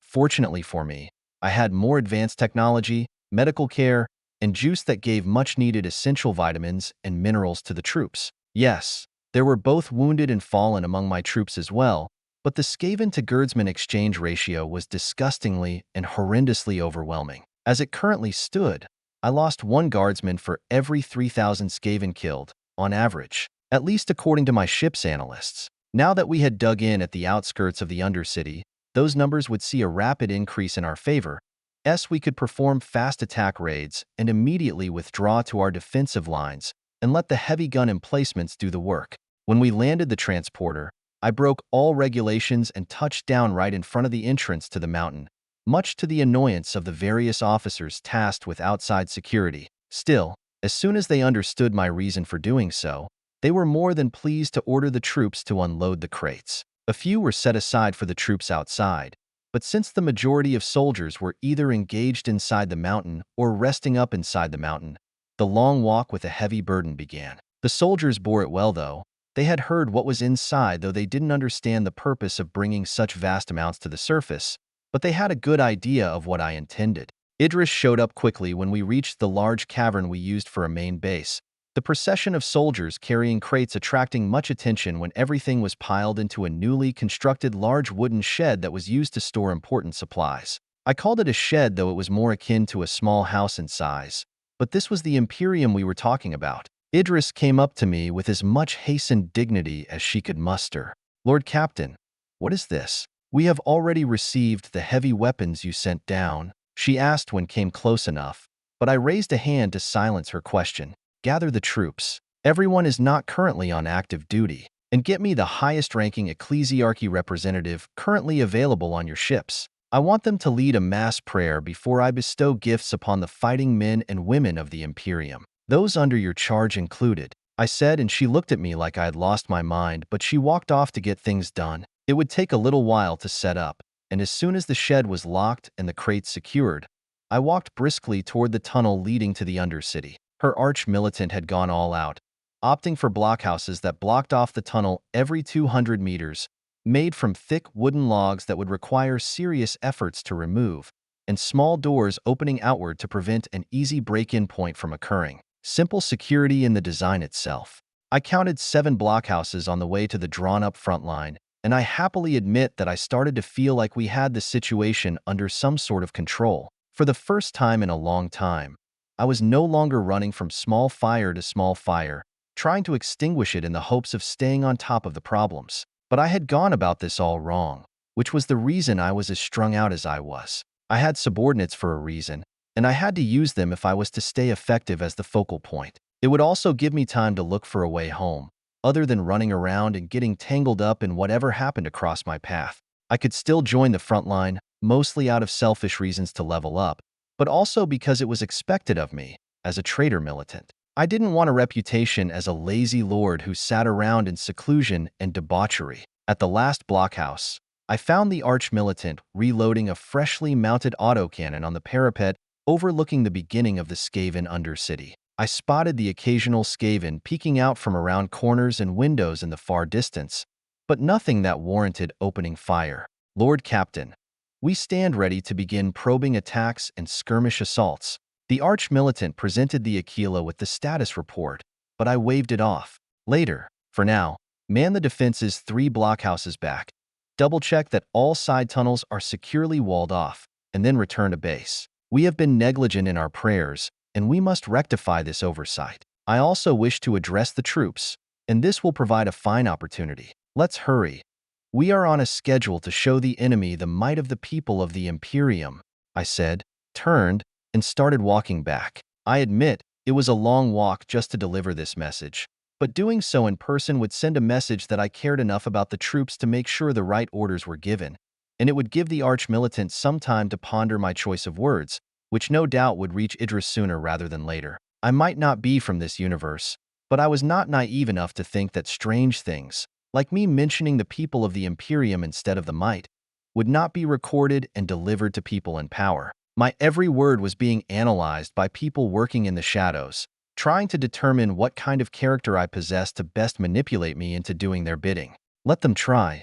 I didn't care. I had no horse in whatever race the nobles of the Imperium were currently engaged in. I had my own agenda, and I was sticking to it. The trip back was uneventful, except for the trickle of soldiers who started following me as my orders were passed around. I could hear the mumbling among them, but they knew me as a Lord Captain who did not distribute death on a whim, so the tone was light and cheerful. We were fighting an enemy that had little to no chance of winning the battle, as long as we kept our distance and had decent aim. I arrived back with a trickle of troops behind me, and Idris had not wasted time in my absence. A small platform had been raised for the preacher to stand on during the prayer, and a large area near the entrance to the cavern had been filled with benches and tables for the troops to use later. A small army of preachers, confessors, firebrands, and lesser Ecclesiarchy representatives stood gathered around a cardinal, and the sight of such a figure made me ponder just how many people Idris had in her fleet to warrant the presence of a cardinal. They usually resided over planets, maintaining the imperial faith and ensuring their position through diligent politicking. If she had such a high-ranking Ecclesiarchy member on her ship, she was either more powerful, more well-connected, or far richer than she had initially led. An archdeacon peeled off from the group the moment I came close and made a line straight for me. When he got close, I saw the look of disdain in his eyes as the inquisitorial insignias on my armor became visible, but he masked it well. Everyone knew there was no love lost between the Ecclesiarchy and the Inquisition, but I was adamant about not adding to the grief unless I was given reason to. But an archdeacon was trouble. They managed the finances of the Ecclesiarchy, as well as the logistics, and I could not for the life of me imagine a good reason for him to seek me out unless he was getting greedy. "Lord Captain," he said as he stepped up to me and bowed deep, "may I have a moment of your time?" "Speak quickly, Archdeacon. I have matters that require attending," I replied, doing my very best to let my tone of voice tell him I had no interest in this conversation. "Very well.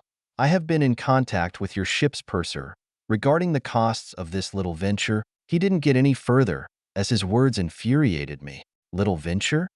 We are at war, Archdeacon, against the enemies of the Imperium, protecting the people of this planet against an enemy that would sooner eat them than enslave them.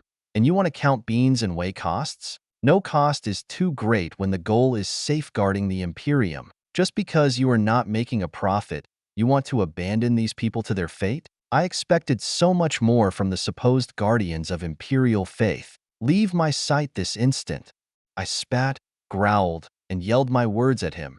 And while I admit to using him as an outlet for pent-up frustration, there was a great deal of merit to my words. If his analysis said we should abandon the campaign because it did not yield a net profit, this planet would fall. And as it was under my protection at the moment, this was simply not a possibility, not while I had the means and the manpower to change it. I looked around and realized that my interaction with the Archdeacon had drawn in a lot of attention, and now that it was over, everyone was busy making it look like they were not listening intently a mere moment ago. No matter, it's not like I said anything that could get me in trouble. If anything, this should improve my reputation among the common soldiers. I approached the mob of Ecclesiarchy representatives, and the Cardinal waved away the nearest of his followers to give me room to approach. Ave Imperator, Cardinal, thank you for taking the time to come help out on this forsaken planet, I said as I presented the Aquila and made the smallest of bows in his direction. He responded with mumbling a blessing of the Emperor, and a new blink appeared in my view before he extended his hand in the direction of the cavern that was now bustling with activity from the soldiers returning and gathering. I was delighted to hear your request to administer to these soldiers of the Imperium. We worried that your ties to the Inquisition would make you less inclined to see the wisdom in spreading the knowledge and wisdom of the Holy God Emperor. For once, I can truthfully say I am happy to have been proven wrong. I also understand you have encountered traitors among the mutants. His voice was a hoarse croak, every bit as ancient as the eyes that nonetheless stared directly into my soul. We have encountered heretics and apostates, and have dealt with them in the only way that makes sense, by granting them the Emperor peace and burning the bodies. I would be most appreciative if your followers could sanctify the burn sites to soothe the poor souls forced to deal with this task. But before we get to all that, the podium is yours whenever you wish to begin. I gestured to the raised platform, and with a slightly regal nod, the Cardinal slowly strode toward the podium, his followers rushing ahead to get the guardsmen to show proper respect for such an elevated figure of authority. I found a nice rock to settle down on where I could watch the show from behind. I wanted a good view of the crowd as well as the Cardinal, as this was going to take quite a while, and it would give me time to figure out what had happened when the Cardinal mumbled a blessing over me. As he intoned the initial prayers and the soldiers that had gathered in the cavern settled down in the familiar ritual, I opened my status screen. The blinking was golden, elegant, and pure, and when I opened the notification, I almost fell from my seat in shock. Achievements unlocked. Mass prayer. You have organized a mass prayer for the troops under your command. Plus 100 XP. Diplomatic finesse. You tactfully extended an olive branch to a rival faction within the Imperium. Plus 150 XP. Ability synergy achieved. Your prayer of absolution has been replaced with aura of exoneration. Being personally blessed by a high-ranking member of the Ecclesiarchy is an honor reserved for the few. How you managed to achieve this is beyond even the gods' understanding. Aura of exoneration. Passive ability, always active. Any Imperial within a 50-foot radius feels the presence of the Emperor closer and more clearly, stealing their resolve and will to push beyond the limitations of their flesh. Allies receive excellent morale and endurance bonuses when in your close vicinity. Synergy ability acquired. Opening new possible career paths. Wait, what? New career path? But I already had a class and a career, so what was all this about? And how would it work against me next time I came close to a sanctioned psyker? I felt no different, so I guessed it only affected those around me. A shame.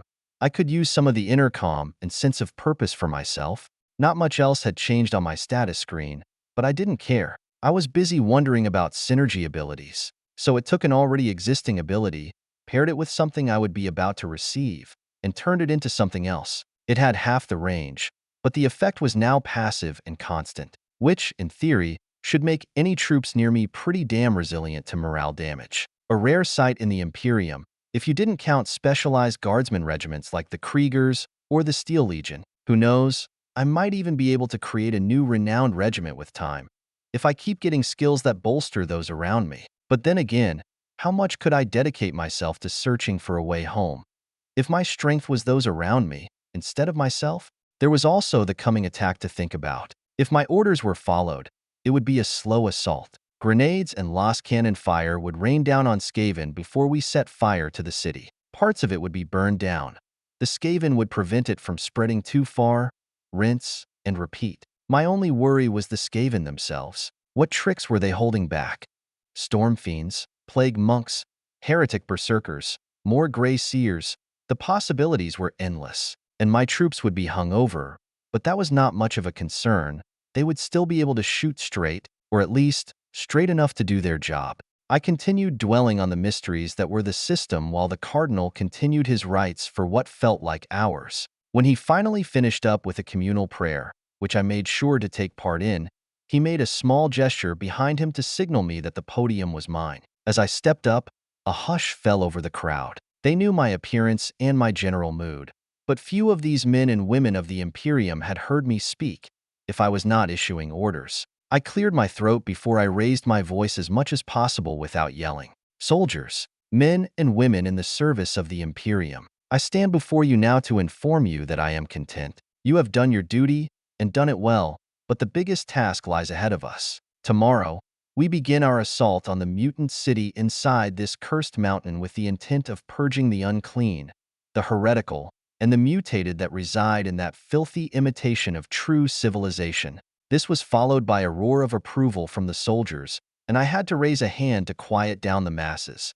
But before we get to do our job, there is something I must do. A mix of anticipation and fear spread among the ranks. Anticipation of what I would say next, and fear that it might be bad news. I must provide a token of gratitude to all of you. You, the soldiers of the Imperium, that safeguard its worlds and people. You, that embody the spirit and tenacity that has seen the Imperium stand strong for the past 10,000 years. You, that gladly kill the enemies of humanity so that we all may sleep a little safer. A small gesture made a couple of troopers haul a crate to the podium and hand me a pry bar, which I used to crack open the lid and pick up a bottle of Amasec, which is why I have orders enough Amasec to be sent down here for all of you. Consider it my gift to you, my way of thanking you for the sacrifices I demand to be made in the Imperium's name. Consider yourselves relieved of duty until tomorrow morning. The joyous roar that filled the cavern made the ceiling and walls shake, and my ears hurt. But it was worth it, because wherever I looked I saw adoration bordering on worship in the eyes of every soldier present. A gesture like this was not just unheard of, it was unprecedented, and being relieved of duty meant they could get as drunk as possible, without fear of punishment for shirking their duties. This would be a story they would tell for many years in the future. Now go have fun, get drunk and live. Just make sure there is no trouble tonight. I will not tolerate anyone tarnishing the festivities with fighting or anything else that might ruin the fun. I finished my impromptu speech, and selected soldiers started carrying crates out among the troops. Guards had been summoned from the ships to take over the duties of those who would otherwise be forced to miss the party, which I would not allow, and even the Ecclesiarchy members looked happily surprised at my action. An interesting way to instill morale. Effective, though, the Cardinal said to me as I stepped off the podium, still holding the bottle. I handed it to the Cardinal, who looked it over for a moment before smiling wide. This is a good vintage. Not the finest, but most certainly not cheap swill either. It must have cost a fortune to supply this to the troops. I shrugged. What good is a boosted economy if you are not going to use it? My job is not to hoard wealth, but to explore and safeguard the Imperium. And I can only do that if the people under my command give their best. This is a simple but effective way of ensuring that. And if I'm being completely honest, it all belonged to the late planetary governor before I was appointed to take his position. My reveal made the Cardinal chuckle dryly. I can imagine it being a special kind of satisfying to make your people love you, at the expense of another. A rogue traitor through and through. The Cardinal was now full on laughing as he spoke.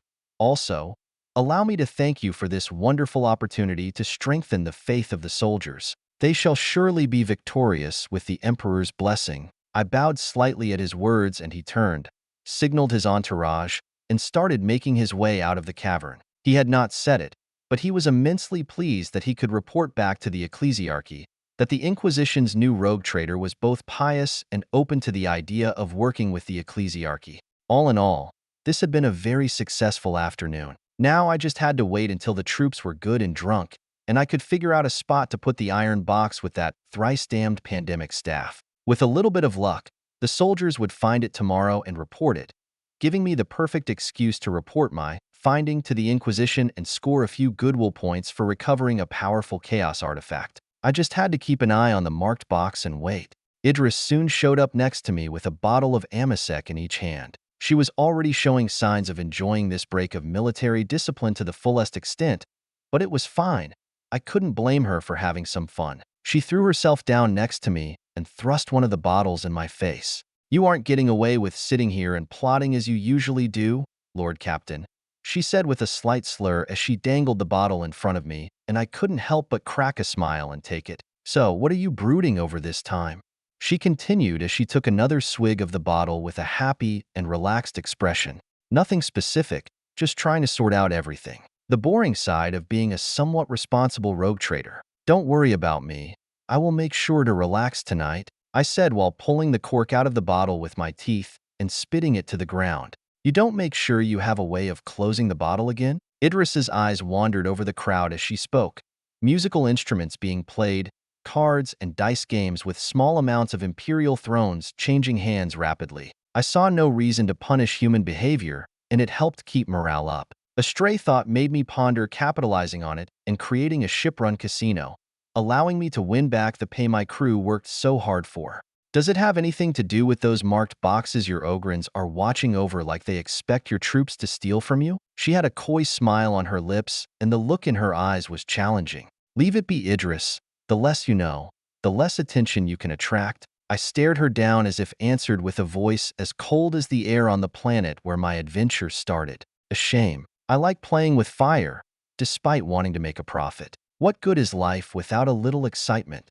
She continued and sat upright. Safe and anonymous. I deadpanned and the silence drew out for a few seconds before she engaged in random and mindless small talk to ease the tension. It worked, and we ended up relaxing and talking for the next few hours as we worked our way through a bottle of Amasec. I didn't want to get drunk, and the night was long before the soldiers would get tired for at least a few more hours. The time passed in relative peace. Any trouble was quickly squashed by the squad leaders who seemed extremely intent on making this night a proper good one without fighting or trouble. Eventually, the alcohol did its work and people got sleepy, Idris included, who also sensed my desire to keep this secret my own and left me to my own devices. When the only people still awake were the roaming sentries, I made my way over to the three ogrins guarding the crate holding the iron box and quietly instructed them to extract said iron box. As quietly as three large abhumans and a man wearing carapace armor could, we made our way toward the main tunnel leading into the mountain. I couldn't move too far down unless I wanted to risk being spotted by the blockhouses that had been constructed, but there were still several small side tunnels that had been blocked off a dozen or so meters down. It wouldn't be too much trouble to drop it off in one of those and pile some rubble over it. Then it was just a matter of time until it was discovered. We slipped into a side tunnel, planted and camouflaged the box so it looked like it was uncovered by the explosions that had collapsed the tunnel, and were making our way back when I thought I heard something. Signaling the ogrins to stop, I listened intently, closing my eyes to force my brain to rely on senses other than sight. There it was, faint scratching. I should have expected it. The Skaven would either try to clear an existing way or make a new way to try and flank us. A brave, but futile effort. The design of the blockhouse meant that it worked equally well in both directions, and if they broke in behind the last one, they would be facing the anger of every hungover and pissed-off Imperial Guardsman and Voidsman under my command. Good thing I scheduled the attack for tomorrow. Now freed from my damning burden, I allowed myself to stride down the corridors with my ogrins following closely behind. They would not speak of what had happened here if they even understood it, but I could sense their agitation. They were not used to downtime like this, and they deeply desired to serve the Emperor the best way they knew how, by smashing everything over the head that didn't love the Emperor, like the Skaven and especially the heretics we now faced. They seemed to carry a deeper-than-normal hatred for those who had cast their imperial faith aside in favor of heretical inclinations, and it showed whenever they heard regular troops speak of whatever crazed fanatic had stormed the barricades in the most recent attempt to wear down my troops. Their furrowed brows and cracking knuckles spoke their own language of desired malice and pain. I made it back to my seat, poured another bottle of Amasec out onto the ground and added it to the two empty already on the ground, and sealed the crate back up, after which I took a seat and fell asleep, leaned against the crate. I was woken several hours later by a scarred veteran soldier who did his best attempt at a respectful nudging of my foot. "Lord Captain," he said the moment my eyes fluttered open, "the troops have found something that requires your immediate attention." He stood at attention and made it very obvious he had no intention of moving unless I accompanied him. So I got up, dusted myself off a little, and made ready to follow the soldier. I wasn't surprised when he led me to the main tunnel and I could see a large gathering of soldiers near the side tunnel where I had left the iron box, and both combat medics and a few field chirurgeons were gathered around a stretcher on the ground. A horribly diseased limb was burning alongside the furthest wall, and a natural perimeter of a few meters had formed around the entrance to the side tunnel. "Lord Captain," this trooper found and touched the staff contained within an iron box within the tunnel. His arm started becoming rapidly diseased. So emergency amputation was performed and holy fire was applied to the offending limb. Since then, no one has dared touch it. A field chirurgeon ran up to me and reported as soon as we got close, and I couldn't help but feel a sense of guilt at the sight of the now one-armed soldier. "Summon my navigator. Post haste." I barked at the veteran who led me here and he ran off. "Make him comfortable, do what you can for him, and observe him for the next 2 days. If his condition remains unchanged, release him after giving him a standard replacement limb. Hopefully, this will be a valuable lesson to him." I ordered the field chirurgeon and turned to the gathered soldiers. "Don't you all have things that need doing?"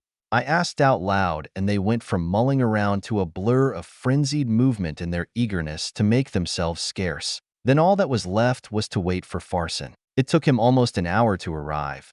But arrive he did, and he didn't even need to get close to the side tunnel to know what was going on. "I need the Inquisition here, Farson. We have discovered an artifact of chaos and will need to take steps to ensure it does not fall into enemy hands. Make sure they understand the urgency of my request, as I cannot wage war effectively in the Imperium's name if I have to worry about dark artifacts in my possession. I need someone to come to take it off my hands, and I need it quick." I urged of the navigator, and he seemed to agree. I would have summoned them regardless of your orders, once I felt this foul presence. "But I am happy that we share the need for urgency, Lord." Farson was staring at the staff without blinking as he spoke, and I wondered for a moment if he was being tempted. But he changed his gaze and shook himself as if shaking off a bad feeling and turned on his heel to return to the ship. A man of few words indeed, but he would convey my message with all the urgency it needed to summon the closest Inquisition ship, no matter their current mission. Recovering chaos artifacts was no small thing, and we needed to secure the area. I posted guards with orders to keep the box under constant supervision until ordered differently by me personally, and went through the collection of blockhouses toward the front. It would not do to be sitting in safety when the Inquisition showed up, and the front line was the one place that would put any investigating agent at ease, knowing I was too busy fighting to be plotting. It was time to start the assault on the Undercity. Chapter 36. No plan survives contact with the enemy. I quickly gathered up the 3 Ogrins. They were busy making themselves familiar with some improvised slab shields they had been provided. While only made of wood, they would stop most of the ranged attacks the Skaven could throw at us, except Jezzel sniper fire and the like. Small gates in their own right, they would provide all the cover we could want when it came time to advance. The weapons had arrived along with last night's booze, and squads were being outfitted with rocket and grenade launchers. We did not have any flammers, but every guardsman worth his armor and weapon were more than familiar with Molotov cocktails, so it would not be an issue to start fires in the Undercity. It would still be some time before anyone would arrive to deal with the pandemic staff, so I might as well make some proper progress on the campaign. With the Ogrins in tow and a random squad I picked out on the way serving as my personal guard, I turned my attention to the enemy on the other side of the blockhouses. I made my way to the barricades that at this point would be more akin to a small fortress placed at the entrance of the enormous, endless cavern that functioned as an expanding area for the Skaven city to build and grow, their reason for preparing an attack on the Imperium being a lack of access to food rather than a lack of space. They could always dig out more of the mountain, or further down even.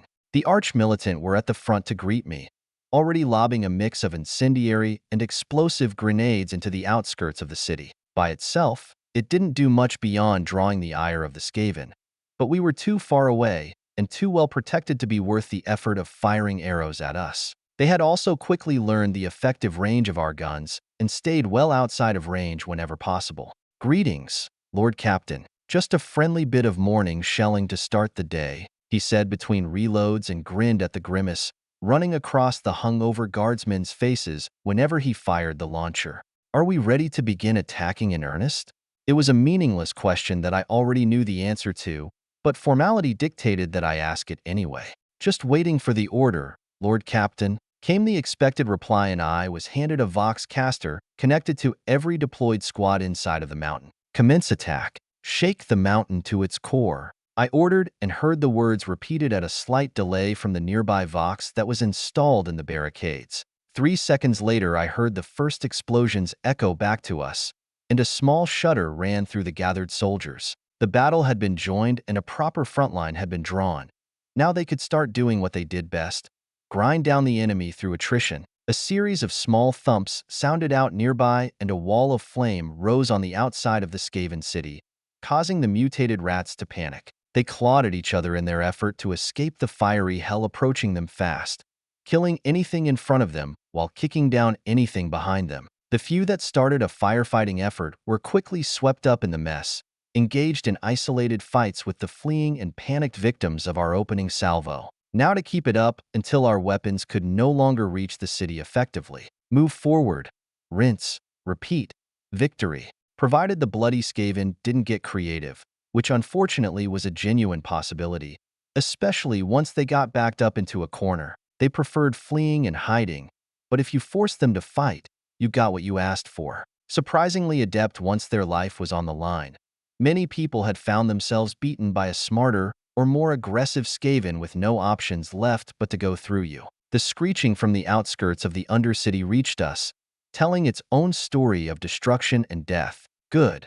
I was getting tired of having to deal with the overgrown rats anyway, tired of wondering what they might be holding in reserve. This would force their hand, and they would throw everything they had at me in an attempt to break through and gain some breathing room. They wouldn't succeed. The weakest point in the enclosed perimeter surrounding them was the now advancing front line with tens of thousands of troops waiting to engage the enemy. The rest of the Skaven exits had been continuously reinforced since we first landed on the planet, a process that was still ongoing. At this point, I was receiving reports of plans for solid metal gates being crafted to create permanent exits to the mountain that could be locked down at a minute's notice, with small forts being constructed around the gate for the specific purpose of containing anything that might exit the mountain even after the campaign is over, as well as serve as training grounds for the more tedious tasks of a PDF trooper, such as standing guard and passing the time while on duty. True, it was still a medieval world by imperial decree, but it was a good plan for the future and one that I personally approved of.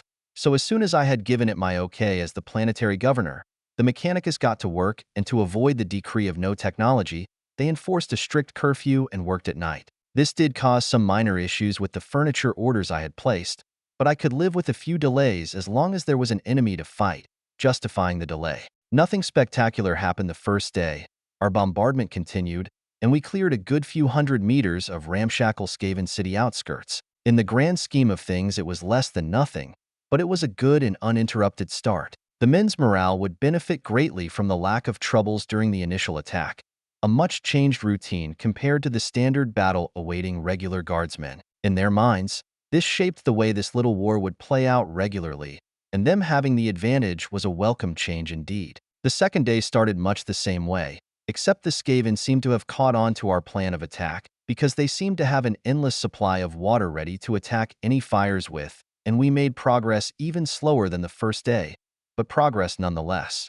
I was busy listening to the Master Vox at the front line when deep ringing started reverberating through the mountain. Rhythmic and monotonous in tone, it plucked at a string of unease within me and I saw the same unease spread across the faces of the men around me with every toll of the bell. I knew of only one thing the Skaven could use to achieve such an effect: a screaming bell.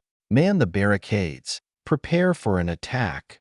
I yelled out as loud as I could before remembering I was sitting in front of the Master Vox. All units, this is your Lord Captain speaking. Man the barricades and steel yourselves for an immediate attack. I sent the message out as quickly as I could before I reached down and drew my stub cannon as I stood up and moved to look out through a small porthole. Sure enough, there was a massive movement in the distance, growing larger by the second. I thought I could see some sort of construction among them, most likely the bell, but it was too far away and too obscured. At least I could hear dozens of boots running from behind us, meaning that my orders were being adhered to with as much speed as the men could muster. Seconds later, the large autoguns opened fire, not caring too much about accuracy when packed ranks approached like that. But this was different than the previous skirmishes and probing attacks. The first deaths among the Skaven mob only seemed to spur the frenzy to a higher pitch, forcing them to pick up speed. It had to be the bell, the foul magic of the Skaven working through the constant toiling.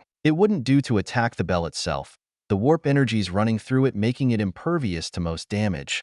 But the rat ogre that was ringing it would be a different story. I could only hope they brought it close enough for us to take out the bell ringer, but I doubted that would happen. You could say a lot about the Skaven, but the bastards were not stupid despite what everyone else might think. I fucking hate those furry bastards.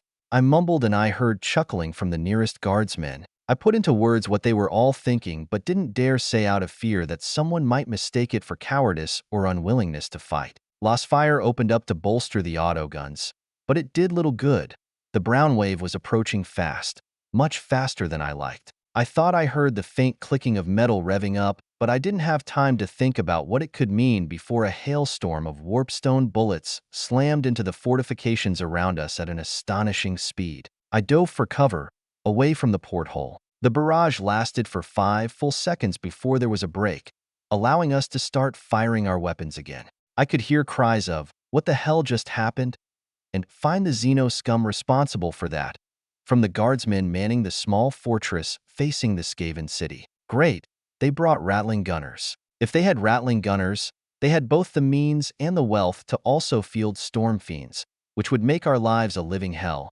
Should they hold them back until we were forced to abandon our nice and cozy fortifications to raise the Undercity, which those damnable Grey Seers would do without a doubt. A Skaven would always capitalize on an advantage, no matter how small or seemingly insignificant. Keep firing. We have at least a minute before they can reload, I yelled, hoping the soldiers around me would not question where I had this knowledge from, but just accept it as fact and get back to firing their weapons. In truth, a rattling gunner team took almost 2 minutes to reload their weapon, but I was not taking chances. I had already lost men to the first barrage.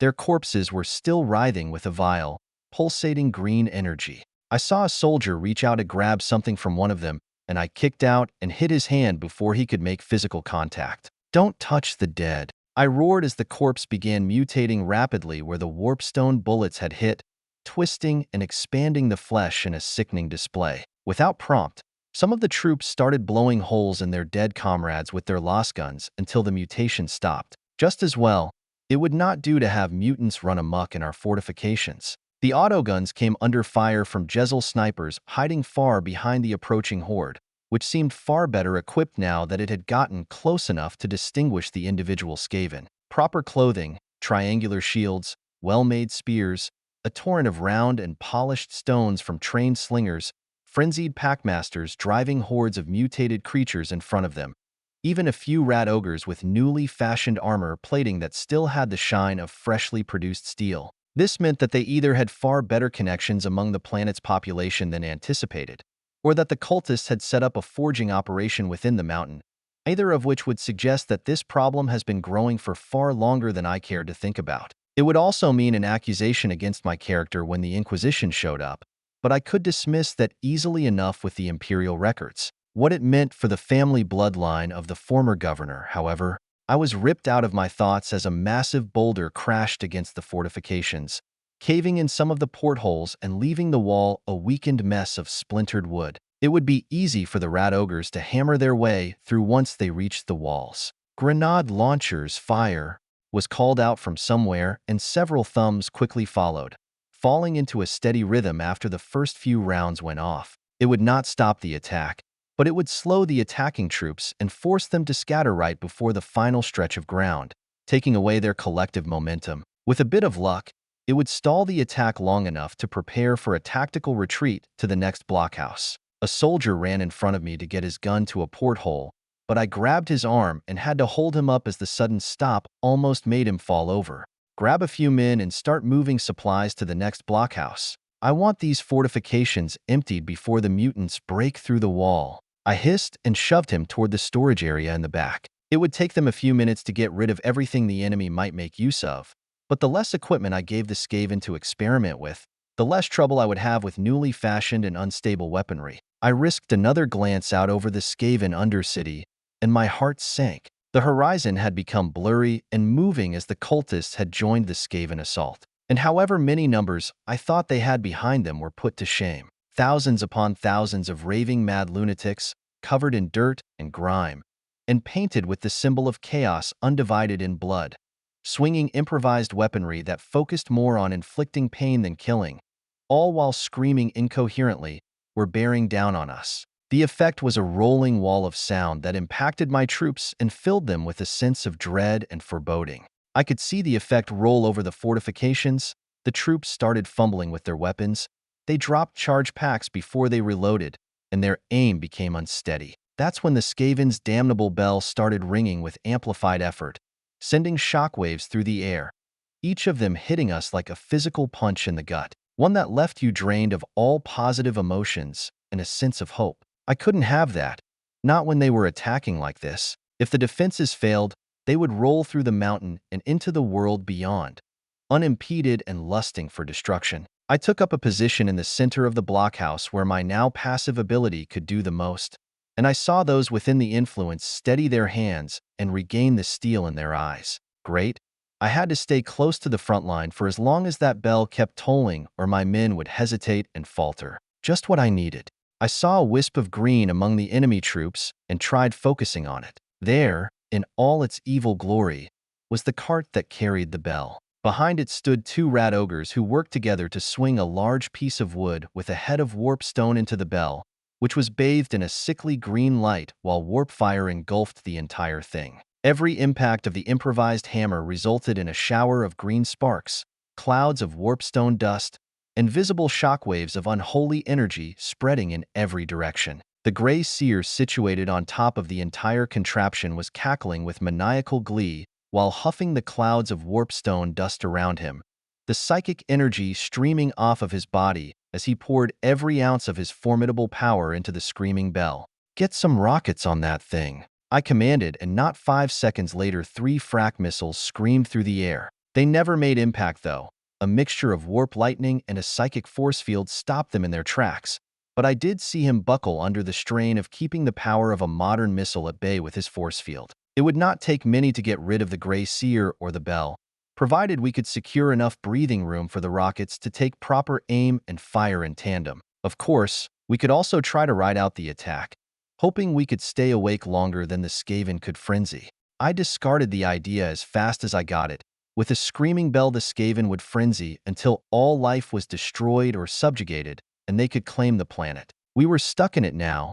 Victory or death were the only options left to us. A roar followed by the crashing sound of splintering wood and the fortifications shaking violently broke me out my pondering as someone yelled, "The big ones started throwing rocks." Another mighty crash shook the fortifications, and I made a fateful choice. I hurried over to the arch-militant who was sending grenades into the incoming flood of fur with practiced ease. Place explosive charges on the walls. Make sure it will collapse this structure, not demolish it. Then pull the men back to the next blockhouse and call up more heavy weapons to reinforce our potential firepower.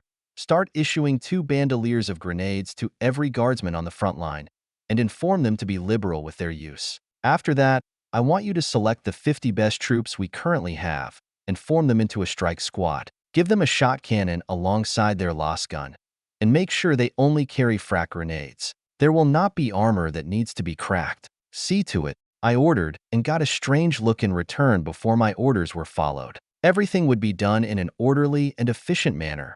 The troops would be pulled back and the explosives detonated on time. All I had to do was prepare for this next plan. I must be out of my goddamned mind. Over the next few hours, everything was carried out as I ordered it. The collapse of the fortifications overlooking the Undercity created a proper blockage in the tunnel. Not that it stopped the Skaven.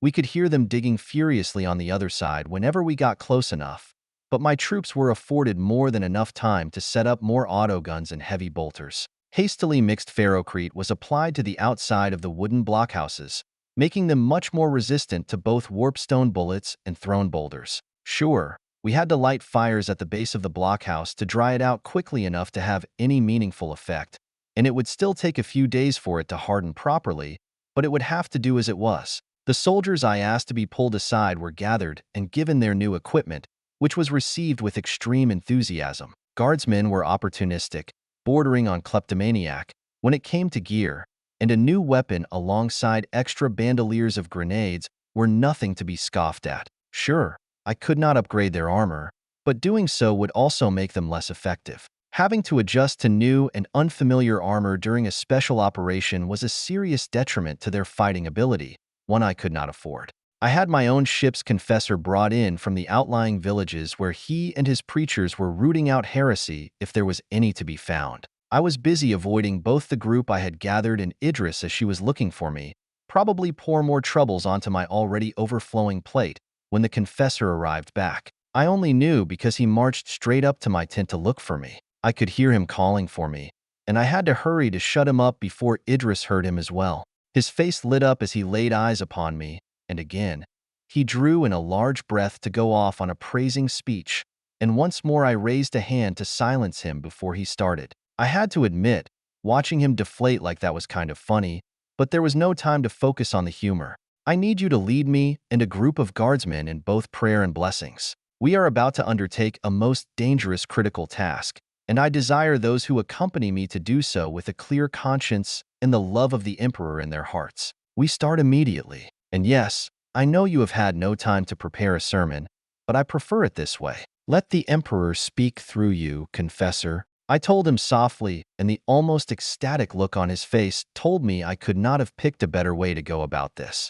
And it came to be that a mix of 50 guardsmen and voidsmen, and their rogue traitor captain, were all kneeling in unison as the confessor took a position in front of us. He looked nervous as he prepared to speak, but then again, this was an impromptu sermon. With no time to prepare, he would have to pour everything he had ever learned into this sermon. He pulled out a small aspergillum and started sprinkling us with water droplets as he intoned, "By the Emperor's might, may I be warded. From the choking fumes, may he deliver me. From the scorching tongues, may he protect me, that I may protect his works. Shielded by my faith, I fear not flame, I fear not poison, I fear not plague. May this holy water cleanse my skin.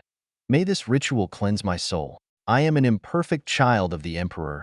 I cast out the abhorrent filth and make myself worthy of him. Ave Imperator, Ave Imperator." We answered in unison. Following the opening prayer came a short but powerful speech about facing the dangers that threatened the Imperium so that the civilian population could live in peace and grow prosperous under the Emperor's guidance. When the confessor took a small break to have a quick drink of water and regain his composure, the 50 troops around me started a prayer without prompt. The Emperor is our guiding light, a beacon of hope for humanity in a galaxy of darkness. As we serve him, he is our greatest servant. As we pray to him, his thoughts are only for us.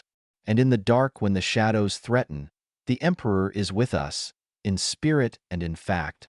They chanted 3 times. I was quick to fall into the well-known prayer, and even the confessor got a solemn look of peace on his face as he watched the troops praying more fervently and fiercely than both he and I expected of them. They prayed with an intensity you would expect of people tethering on the threshold between life and death, the true belief in their own words carrying through to let me know that these men and women did not merely believe in the Emperor as a divine being. To them, it was just a fact of life, the way that things were, and they offered up their entire being to him through their prayers. After the troops stopped chanting, the confessor allowed a moment of silence to settle over the group before he spoke again. Before we end this sermon, I ask of you, Have any among you sinned against the emperor? Fear not the truth, for you can approach and receive penitence, lest the emperor condemn you when your duty ends. We spe sub rosa. May my eyes and ears be his, and may my tongue speak only as he wills. Children of the creed, speak thou and be heard, for he is with us. For a moment nothing happened. Then 7 troops moved forward and threw themselves flat in front of the confessor. Imperator miserere, for I have sinned. I come before you as a penitent, they cried out. This was new to me, but their words were the same, almost delivered in tandem, so it had to be ritualistic. The confessor rose to his full height and spread out his arms in an embracing gesture before he answered, Penitent, I stand before you as a candle. That light that burns before you is his light, and you sit with him. The emperor loves you, sinner, as he loves all humanity. Speak of your sin, so that it might be laid naked and you might be judged. They all admitted to varying sins of lesser degrees, ranging from personally questioning the emperor's divinity to having allowed unregulated mutants to live by themselves. Not the worst of sins, and certainly not the worst we could find among 20,000 Imperial troops, but harsh enough to warrant some sort of punishment. After a theatrical moment of pondering, the confessor delivered his verdict. Grave it is to sin against the emperor. No matter the size or nature of the transgression, penance must be paid, and you will pay yours by ensuring the life and safety of our Lord Captain on his coming excursion. No matter the cost, no matter the effort, he must return alive. As such the emperor decrees, and as such it shall be done. The confessor stepped back and waited for us to get underway. He had performed his duty and performed it well, while also letting me know that I had his full support. We were natural opponents, him from the Ecclesiarchy and me backed by the Inquisition. But I had proven myself flexible enough to warrant his vouching for me, something that could benefit me massively should I ever come under scrutiny from his organization. Lord Captain, a fairly old sergeant directed his words at me. What exactly is the nature of our current task? Not an unreasonable question, but one I could fully choose to ignore. Instead of answering the sergeant, I looked at the confessor. The blessing of the artists. If you would be so kind, I commanded, and the confessor stepped forward once more. It was not a blessing I had in my system in this world, but I remembered it from back home and it felt quite fitting. The soldier understood the meaning of my words, but had no clue about the blessing either. Not surprisingly, it was not a well-known piece of lore. O holy emperor, watch over your servants. The path of the faithful is not easy, yet in your name it must be walked. The burdens of service are not light, yet in your name they shall be borne. Be thou the star in our darkness, the light that shows truth and the beacon of home.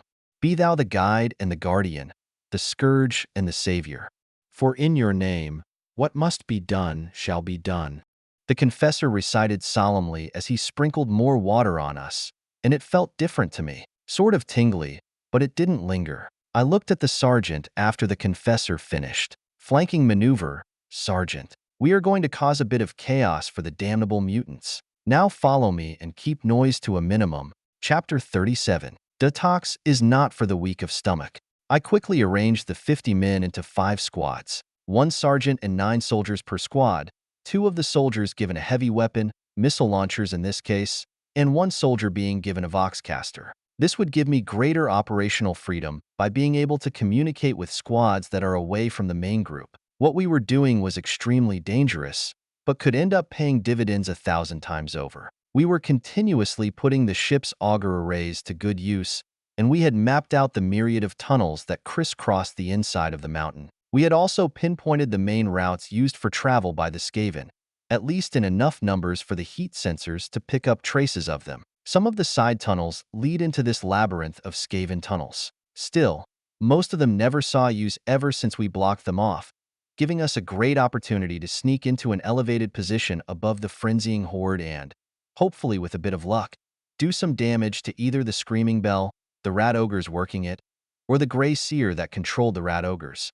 It would be a gray seer of astonishing ability and willpower, most settling for a single rat ogre or storm fiend to function as their bodyguard and bruiser. Having multiple of them, and enough of a presence to keep them subjugated without infighting was no small feat among the most powerful of the Skaven. Shit, We were probably on our way to face off with a member of the Council of 13. Those were the only Skavens with enough power and wealth to pull off anything close to what we were facing. Or worse, an organized effort by the collective council, which would turn this fight from difficult to grueling. I couldn't rely on technology alone.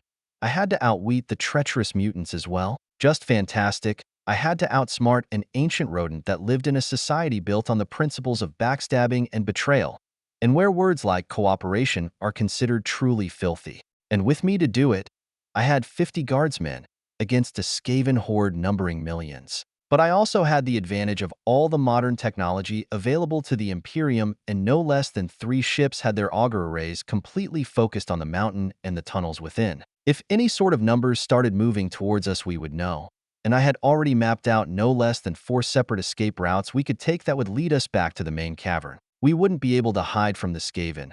Their sense of smell was far too keen for that to be possible, but near the front line, where the musk of at least 1 million Skaven hung heavy in the air and drowned out every other smell, we would be invisible as long as we stayed out of sight. True, there had been murmurings about wasted potential use of the auger arrays, but no one dared go against my direct orders. At least, no one that is currently present on the planet. Things would be different once the Inquisition came around to send someone to pick up that damned artifact. On a hunch, I sent a runner to fetch my 3 Ogrins. True, they lacked in the stealth department, but if I kept them in the back, the guardsmen would have enough wits about them to clear a path at the first sign of trouble. If I were going to risk tangling with a gray seer, I was going to need something extra to pit against his rat ogres and whatever else he might be holding back for a nasty surprise. They had their improvised slab shields made of wood, big and heavy enough to function as small gates in their own right, and crude metal clubs provided by the local blacksmiths. They would make a wonderful distraction while the rest of us pulled back to a more advantageous position if we got ambushed.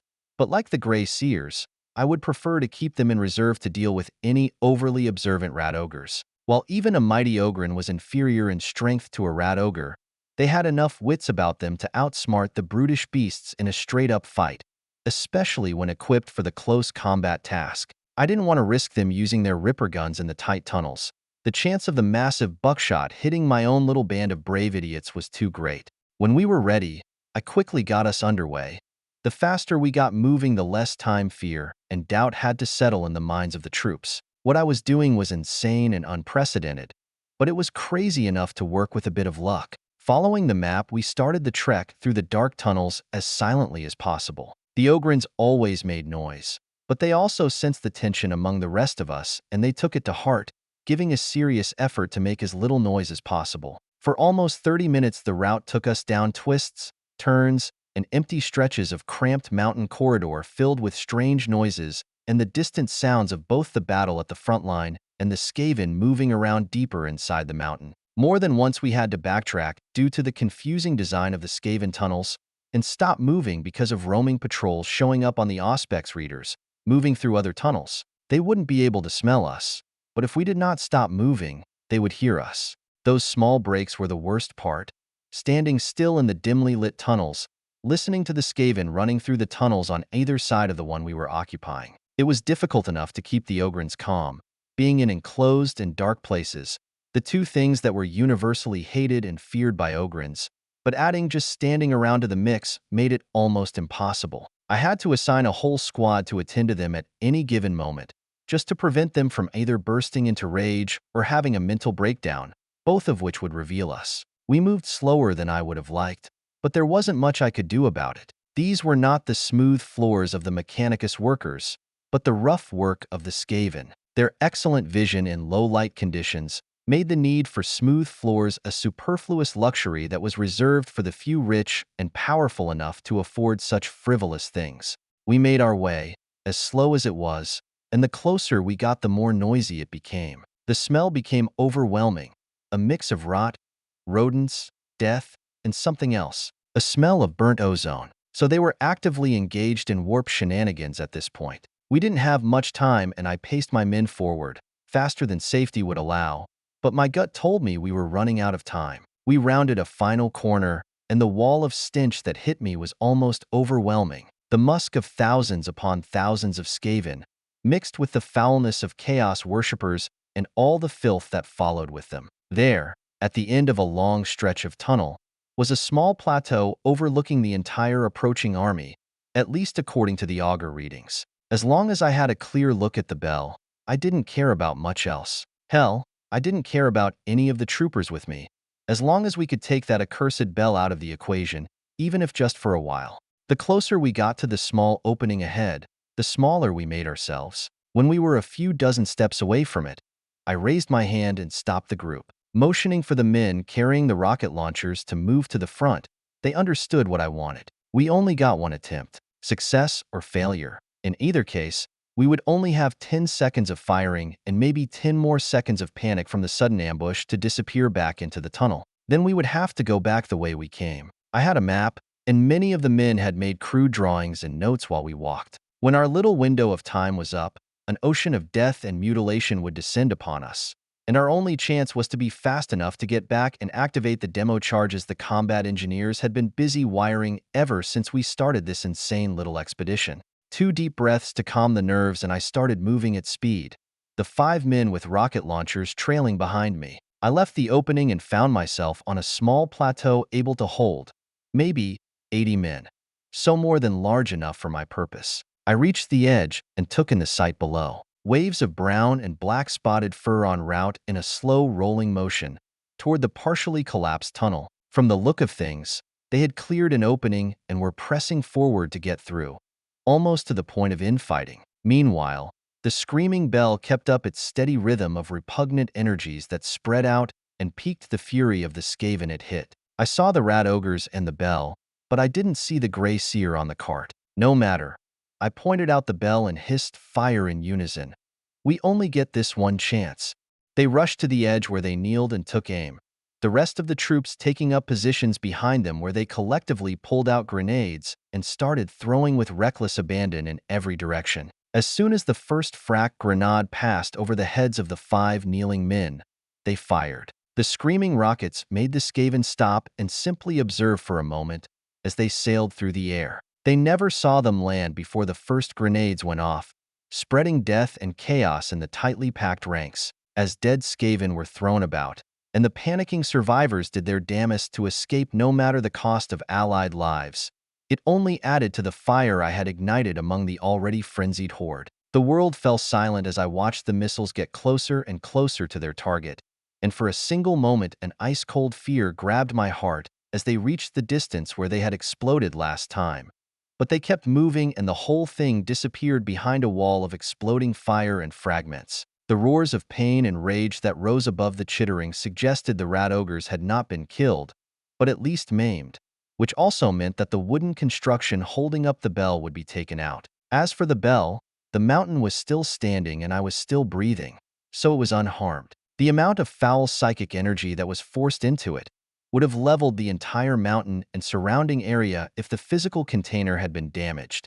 Retreat. Back to base, I screamed, but even as my men turned to run, I noticed a green glow emerge from the now smoking area of impact, and warp lightning shot out, parting the clouds and revealing the gray seer, eyes blazing green and teeth chewing ferociously on the warpstone between them, screaming incoherently as he bathed the edge of our cliff in green lighting. 20 of my troopers died on the spot, while the rest sprinted for safety with me, following close behind them. Arrows, knives, throwing stars, and whatever else the Skaven could get their hands on rained down around us as we reached the small opening that led away from the plateau. I was the last to step through, and as I did, my danger sense flared up for a moment before a sharp pain hit my right upper arm. One of the rectangular throwing blades of Clanishin was sticking out of my arm, and I could both see and smell the poison coating on the blade. I grabbed it and ripped it out so more poison didn't enter my system, but I had barely made it 5 more steps before the effects made themselves known. The world started tilting. My knees gave out. My ears started ringing, and every nerve in my body started firing off, obfuscating and masking my movements to myself. Someone spoke to me, but all the sounds floated together in an amalgam of sensory input, and I felt my natural resistances kick in and my body working overtime to try and fix the damage inflicted upon me. But one thing made it through the muddled and hazy fog, a screeching and shrill voice that nonetheless carried an immense power within it. Man-thing, I shall kill you so slowly that the great horned rat will tremble with pleasure at your suffering. My endless army shall feast gnaw on the bones of your squishy soft people. Your pups will be slaves until the only task they can complete is to feed us. Noskreek is the most powerful Skaven to ever live, and will see the end of your inferior race. I was hearing the Grey Seer in all of his rage and fury, and he was targeting me specifically. I wanted to shout back, but I was still reeling from the effects of whatever poison they had thrown at me, and I could barely stand. Still, a single word found its way from the darkest parts of my memory. The name of a minor deity used by the Skaven as an insult. A wish to damn the receiver to the abyssal hell said deity inhabits. Queethel. The effort to shout the word set fire to my lungs and made me collapse in a coughing fit, but the effects of my single word were devastating. An ungodly howl of cataclysmic rage was followed by the opening behind us completely disappearing under a new storm of warp lightning. The plateau shattering like brittle glass and chunks of the mountain itself falling away under the onslaught of psychic power. It took me minutes to recover enough to register my surroundings and realize I was being carried by one of the Ogrins. The surviving troops close around as they all ran in the same direction. I didn't see the two other Ogrins, but there was a lot of screeching and bellowing coming from the direction we were leaving. I had no idea how long we had been moving, or how much further we had to go, but the troops around the Ogrin carrying me seemed to be very certain of where to go as they collectively shouted and pointed whenever we had to take a turn. My body was fighting the poison, tooth, and nail, trying to keep me alive despite the virulent poisons rolling through my veins. It felt like fire was running through me, finding every nerve and dipping it in an acid designed specifically to make death as painful and horrendous as possible. Time became immaterial, and I faded back into pain-induced delirium. I had no idea how much time passed, or even what happened to and around me, but I sensed a lot of commotion at some point, and suddenly the world flashed back into view. A different pain took over from the poison, and I felt a sudden urge to vomit violently. I only managed to turn my head before I projectile vomited.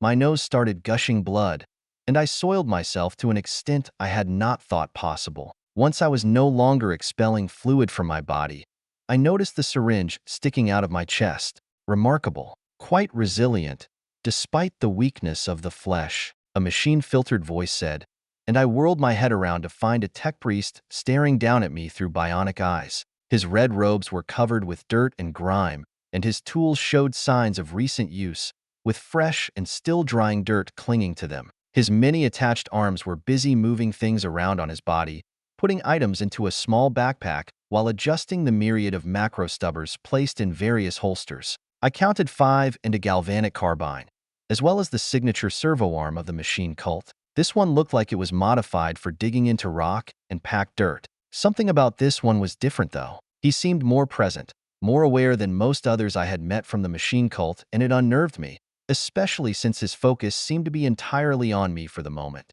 I told you it wasn't too late. Thank the Emperor the guardsmen who brought him back had enough wits about them to inform us of the poisoned blades of the mutants. Will he recover fully? Idris's voice was sharp, carrying hints of worry and slight panic, but she seemed to keep it together. I'm fine. I managed before I vomited again. Well, as close to fine as one can be after having detox forced into your system. But it beats dying, that's for sure. I wiped a hand down my face, causing the tech priest to reach out and grab my wrist with his servo arm. A digital weapon? You must allow me to study it, Lord Traitor. His entire focus was on the ring on my finger, the same ring I had taken from the former governor. His eyes were whirring and clicking as he gave his undivided attention to the hidden last resort weapon. In due time, tech priest, but for now, I want my arm back.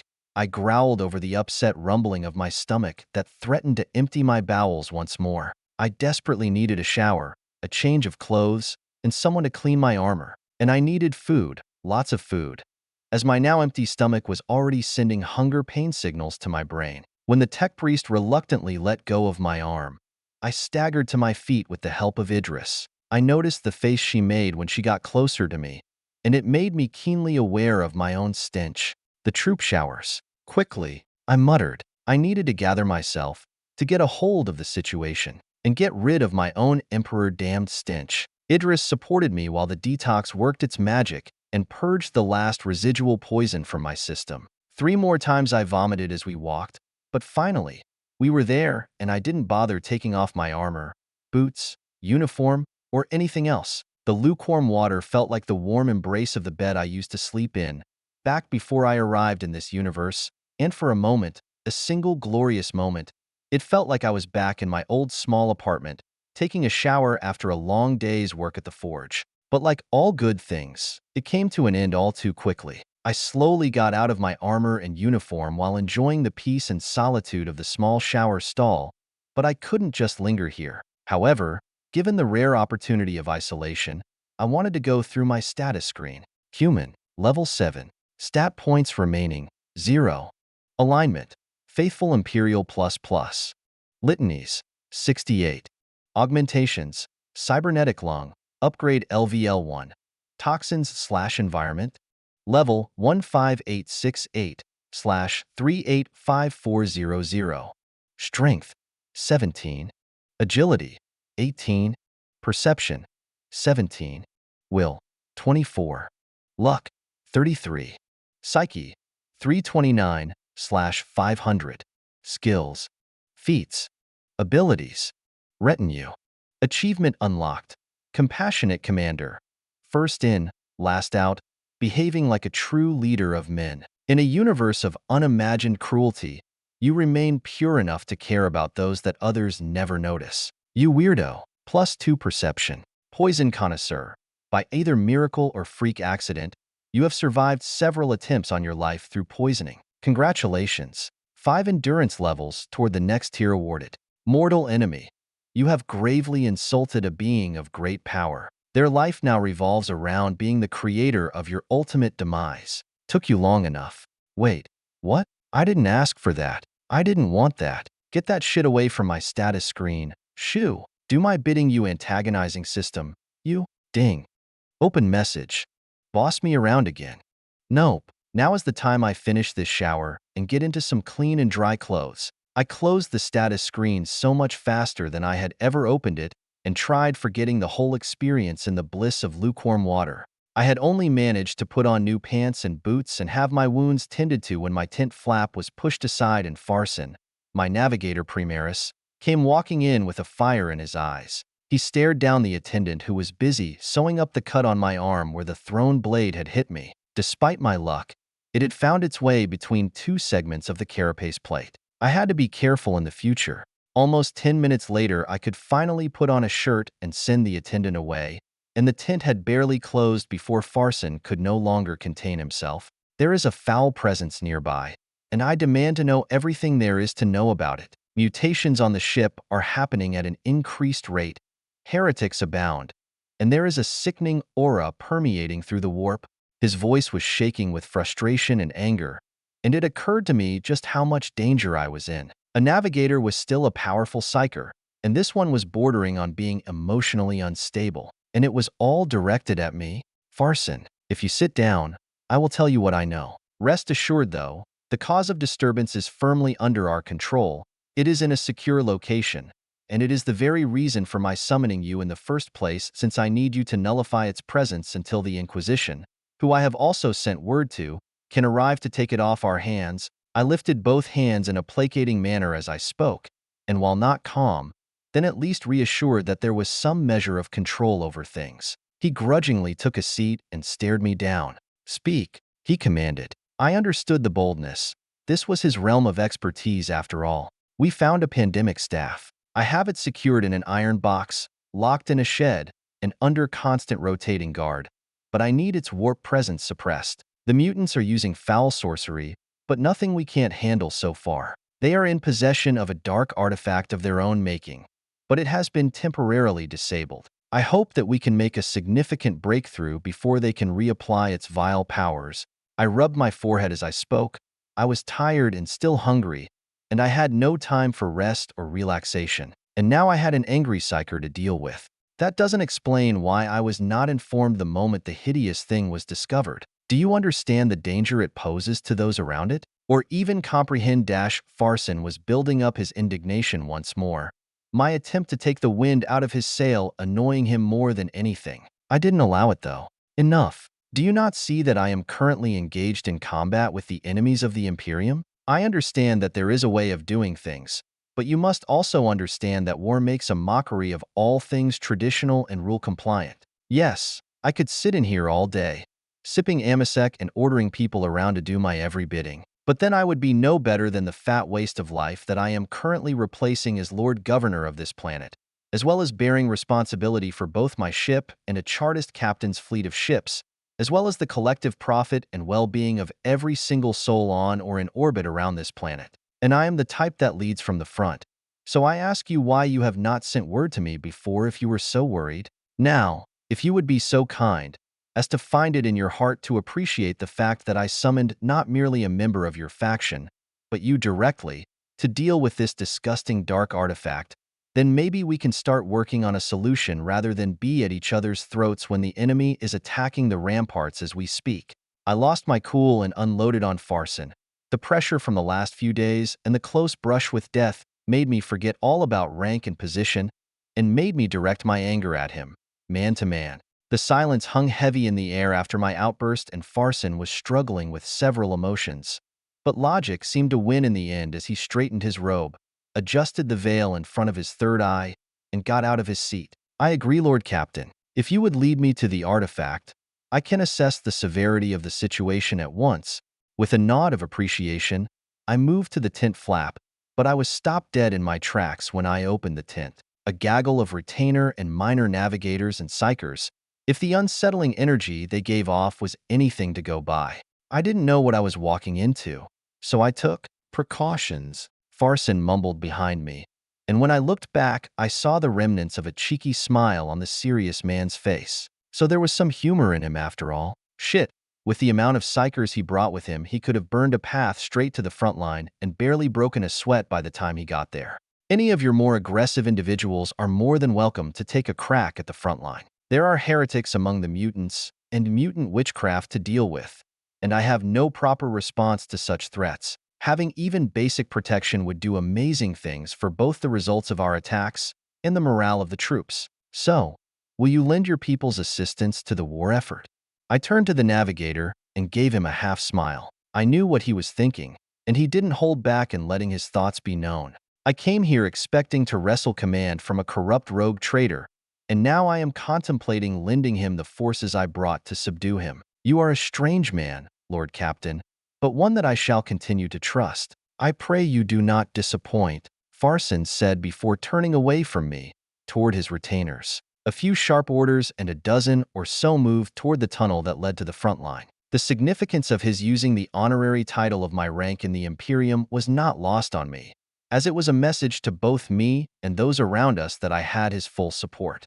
I began leading him and the rest of his followers to the shack that contained the iron box with the pandemic staff inside, and as we got closer I noticed many among his followers make warding signs and mumble prayers as we approached. What felt like a pressure wave of psychic energy emitted from one of the followers, and the stifling atmosphere that had dominated the area just moments before began to recede. You can leave now. We shall guard the artifact from this point on, Farson said to the guards who looked at me. Go see a medic before you turn in.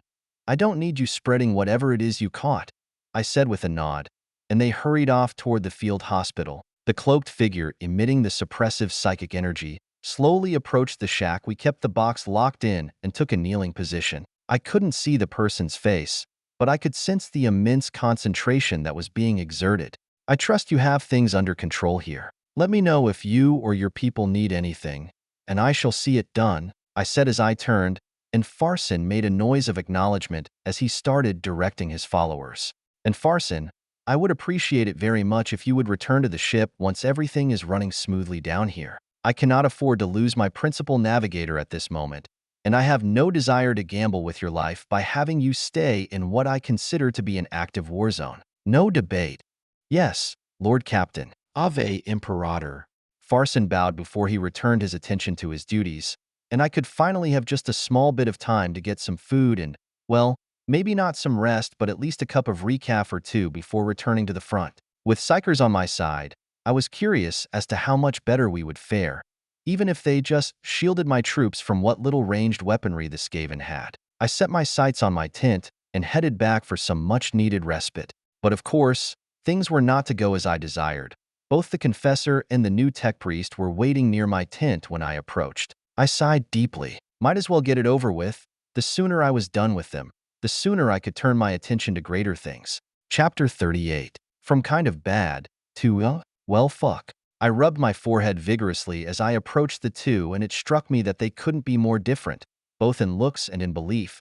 Yet they work together to further the Emperor's will and my agenda, whatever it may be at the time. Within reason, of course. They both stepped forward at the same time, only to stop and turn towards each other. I had to intervene before they started arguing. Confessor, is there a problem? I turned my attention to him, and he seemed rather pleased to be the one to go first. No problem, Lord Captain, but only about half of the group that went with you came back. I wanted to hold a ceremony, to recite the prayers of absolution for the dead and absolution of the redeemed. They were given a task which they saw to completion, and as such they should be freed from the charge of your safe return. I could tell there was more he wanted to say, but maybe he was accepting that long-winded speeches with endless praises to both me and the Emperor were not the way to communicate with me. Of course, if you gather them after their wounds are tended to and they have had a chance to rest up a bit, as I plan to do as well, we shall hold a proper ceremony. I leave you in charge of the finer details. I sent him away with a hand wave, but he was in an excellent mood as he hurried away to plan what I could only assume would be a marvelous sermon in the Emperor's name. Lord Captain, you really must let me study that digital weapon. Such unstudied objects could potentially unlock the secrets held within them. Archimedes said without prompt to speak. I should have expected as much. The Mechanicus never cared much for imperial grandstanding and preferred to get things resolved as quickly as possible. As much as I would love to grant your request, I must demand your patience. I need sustenance. I need recuperation. I need to address the troops that return me from the sabotage mission, and only then can you and I start looking into the nifty little thing. You must forgive me, but given your organization's reputation around such technology, I would much prefer to be present for any interaction you have with my personal belongings. I rubbed my thumb against the ring I carried on my right index finger, and I could feel his annoyance with my needs. The flesh is weak. That was all he said before he turned and left. In case you didn't notice, I'm currently fighting a war against the enemies of mankind. I called out after him, but he didn't answer. I spent the next half hour grumbling and calming down before I could fall asleep, but I slept well. I had eaten a small meal before I went to sleep, and another quick one once I woke up. It was a short nap, maybe a few hours, but it did wonders for my well-being. I also drank generously from our water supply. One of the benefits of my status, unfettered access to supplies. My tent guard had a report waiting for me when I left the tent, informing me that the psychers had reached the front and been put to good use, both with protecting against the ranged and psychic attacks and quelling the spread of the Chaos Worshippers' influence. It spread like a sickly vapor that hung around the area under their firm control, followed them when they moved, and enveloped their warriors when they attacked. More foul sorcery to deal with, and more trouble when it came to assaulting the Skaven. As much as I hated to admit it, they were quite creative when it came to working around every setback I inflicted upon them. I was slightly disheartened after reading the report, but with the addition of psychers to my own ranks, it should at the very least even each other out in the long run. I put on my now cleaned armor and gathered the weapons and equipment I would need on the front line. With the psychers there, it was time to make a push forward, preferably to within 50 meters of the nearest standing structures, where we would create a new defensive line and start the bombardment once more. Rinse and repeat until the leaders tried to intervene, at which point I would have to wing it once more unless an opportunity to plan their demise presented itself along the way. As I began my trek back to the front line, I noticed the increase in runners carrying supplies and munitions to the fight. It had only been a few at a time when we first started our attack on the city, but at this point, it was more like a train of people doing the best imitation of a pendulum. Back and forth they went, bringing with them endless amounts of gear, charge packs, medical supplies, heavy bolter ammunition, building materials, heavy weapons, and more. I could hear the cacophony of noise the constant discharging of weapons produced, blended with the whoosh of missiles, screams of Skavens and heretics, and muffled thumps of impacting grenades. Nobody paid me much attention in the beginning, but as I got close to the open fighting, people started kneeling and presenting the Aquila as a sign of respect. I casually waved off their displays of loyalty, and in truth, They annoyed me. I would have to address this horrendous compulsive action during fighting. I did not need my men to stop their attacks just to show signs of respect. Walking around the final corner, I saw the devastation before me. A large dent had been made in the Skaven undercity, the rubble and broken corpses littering the gargantuan cave it inhabited. Granted, in the grand scheme of things, the damage to the undercity was insignificant and barely noticeable, but it was a hell of a good start and gave my troops something tangible to point to for the efforts so far. A massive group of combat engineers were gathered up, tools ready in hand, and a small mountain of building supplies next to them. Their commander was giving a briefing, and I slid closer to listen in. They were tasked with moving the front line forward, building defensive earthworks and barricades closer to the city, and they would have to do so while our regular troops kept the enemy at bay with mass fire. A fairly standard tactic within the Imperium, but not one I wanted to lean on, as the large loss of life would be a blow to my forces, at least until reinforcements arrived with the Inquisition. Sure, they were coming for the artifact, but once they saw the state of affairs and the war I had embroiled the planet in, they would be unable to stop themselves. Their bloodlust towards heretics and mutants would, hopefully, see me gain control of the forces needed to see this campaign through to a very swift end. Commander, my yelling made her snap around and immediately bow low. She had to be from Idris's ships if that was her standard response. Yes, Lord Captain. How may I be of service? Her voice was controlled and respectful, but also a little bit impatient. I guess I disturbed her at the height of her bravado. Change of plans. You will hold these fine engineers in reserve until I give the signal. I see no reason to throw their lives away so carelessly, in a futile effort to construct siege-grade defenses while engaged in melee fighting with mutants. You will wait for your signal, and when it comes, you will move them to their positions as quickly as possible, at which point you will abandon their command and assume command of a frontline group that will be tasked with keeping the engineers safe while they work. I could see her disbelief grow while I spoke, but I didn't care. My lord, that is not an approved battle doctrine. The Logis Stratego has clearly outlined the best way to perform these kinds of assaults. Her protest would have been enough for almost anyone else in the Imperium, but not for me.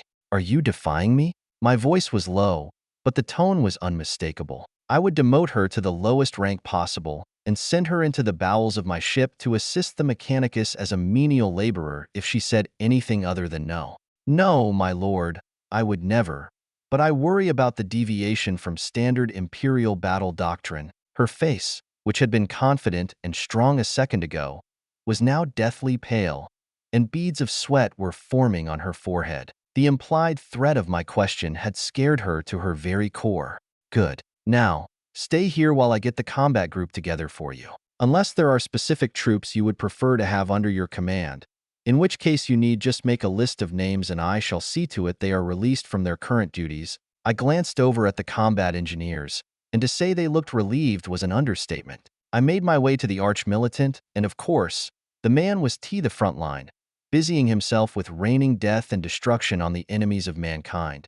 Lord Captain, what an unexpected but welcome surprise to see you back at the front line, he said while reloading the rocket launcher he was currently wielding. Are we finally ready to make the next push?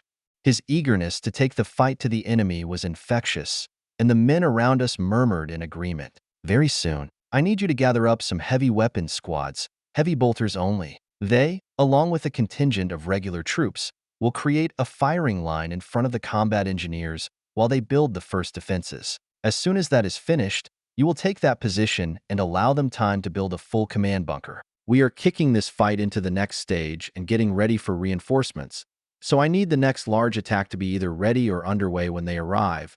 Reinforcements? I didn't think that would be needed. We have more than enough troops and weapons to see this through to the end. Not that I'm complaining, though. More guns pointed at the enemy is always a good thing. It was not a critique of the things to come, merely an observation from one of the most expert baseline human soldiers the Imperium was able to field. It is not that we need the reinforcements, but the Inquisition is on its way, and we all know how they react to the presence of mutants and heretics. I predict they will unload as many troops as they can fit into the mountain and try to sweep over the mutants the same way they tried to sweep over us. Speaking of, is the enemy still attacking mindlessly? I needed an update on how things were going, and his answer did not please me. No, Lord Captain, They have stopped their wave attacks in favor of attempts at infiltration and limited long-range attacks. Their mutant monsters are being held back, as are the heretics. All in all, they are being worryingly quiet. My lord, he looked displeased at his own words, and I didn't blame him. The Skaven not mounting attack after attack on an invading enemy did not bode well, and a terrible thought popped into my head. I had my Master Vox, and I called our base camp in a near panic. Triple the guards, increase and expand patrol patterns, and have combat engineers go over every single nook and cranny once more, looking for structural weaknesses that were not there before and signs of digging. Use Auspex equipment to look for gatherings of enemies inside the walls and set up ambushes if any are discovered. And put my Ogrins on guard duty at the shack the Psychers stay close to. I spat my orders through the Vox like gunfire, and I could hear desperate scrambling in the background as runners and petty officers hastened to make my orders a reality. At once, Lord Capdash, I cut the Vox off. Formalities could wait. You suspect the enemy might be trying to flank us by opening a new tunnel into the cave we inhabit? The arch-militant looked at me with a new look of respect. I do, and to think otherwise would be stupidity. We are dealing with an enemy that thrives on deception, and I will not give them the chance to pull their dirty tricks on us. Should they successfully pull off a sneak attack at our base camp, we would be trapped between them and the city in front of us, while losing at least half our troops. These mutants are efficient killers once they get into close range, and considering the abnormally large mutations they seem to control, I am not willing to take even the slightest risk if I can avoid it. My tone was grim, and I had a feeling my facial expression mirrored it because the arch-militant simply nodded and started walking with a purpose, no doubt to acquire the troops I wanted him to gather. It took him a surprisingly short time to gather almost 200 troops that had already survived several close calls when the Skaven had pressed close to our defenses. Some of them had even tangled with the Skaven in melee and come out on top. They were a good pick, and I ordered them all to equip shot cannons and Loss pistols instead of their regular Loss rifles. They all knew what they were going to do, and no one complained about my orders. I expected as much. Being able to turn a foe into mist, or a group of foes into dead foes, with a single pull of the trigger, was always a reassuring thought. "Commander," I called out, and she appeared almost instantly. "Yes, Lord Captain." She seemed both annoyed and relieved as she appeared, most likely because we deviated from standard Imperial battle doctrine, but in a way that was meant to spare the lives of as many troops as possible. This was new for her. A leader who cared more about the men under him than the objective at hand. "We will move out soon. You and your engineers will follow 50 meters behind and start setting up a simple defensive barricade large enough for the troops to occupy as a temporary strongpoint, after which you are going to construct a proper bastion. I am aware this will take time, but once the first barricade is in place, I will move more troops forward to support you during your construction efforts. There will also be heavy weapon squads ready to take up defensive positions on our flanks to keep you safe. Get ready to move out." I didn't bother to acknowledge whether or not she understood. The Imperium trained attentive and obedient commanders. The troops had changed their equipment and lined up for the charge toward the Skaven city. At least a few hundred meters of ground that needed to be covered. With the lack of constant attack, we didn't have to wait for a perfect opportunity to make a fighting advance. The few Skaven that could be seen in the distance were hopping around the debris, looting whatever they could get their hands on. I nodded to the arch-militant who blew a whistle, the signal to charge forward, and with a collective roar, the troops emerged from the bunker defenses and surged forward. As we ran, I heard a second whistle behind us, letting me know the engineers were starting to move. We made it almost all the way to our designated area before the looting Skaven reacted. They squealed and ran away the moment they saw us charging toward them, and I could almost see the cloud of pheromones around them as they secreted their musk of fear, letting any Skaven out of sight know that danger was approaching. Setting up a half-circle surrounding the area where the engineers would start building their defenses, the heavy weapon squads took their position on the flank, 2 heavy bolters on each side, and a single one in the middle of our formation. For the moment, they were mounted on tripods and had an additional trooper assigned to them, who could function as an ammunition runner until some proper defenses had been built and could store the spare ammunition. I noticed that almost all the troops held the shot cannon in the left hand, halfway up the barrel, while keeping their Loss pistol ready to fire with the right hand. A good tactic that allowed them to fire precision shots until the enemy got too close, and they would have to create some breathing room. at which point, the shot cannon merely needed to be turned toward the enemy and the trigger pulled. The engineers arrived shortly after, hauling loads of materials and tools, and they wasted no time in getting to work. They knew as well as us that every second counted, and the sooner they got the first barricade up, they could relax in the knowledge that I would summon more troops and begin work on the bastion. It would take days to complete, but once the lower floor was done, I could fill it up with more heavy weapons while the engineers continued building. The first hour passed rather peacefully. The occasional Skaven or heretic wandered within range of my troops, and with a zeal that would have made any commissar proud, they were promptly gunned down under a hail of lost fire. For a short while, I thought we would be lucky enough to finish our work in peace. But as with all things 40K, it was never that easy. It started as barely audible noise, but quickly grew into a cacophony of skittering feet. My savant ability gave me the sense that a massive wave was approaching us. "Brace for contact," I yelled out, and I sensed everyone tense up. The engineers started working faster, glancing back over their shoulders every once in a while. Then one of the heavy bolters on our left flank started barking, followed by the other one a second later. I followed the line of tracers to find the origin of the enemy, but all the shots disappeared down a long tunnel on our far left flank. It was impossible to shout over the noise of the heavy bolters, but the roar that shook the cave grabbed everyone's attention, and it came from the same cave the heavy bolters were firing toward. A large shadow moved around in the dark of the cave with a blob of small shadows seemingly dancing around it. What emerged was worse than I could have ever imagined.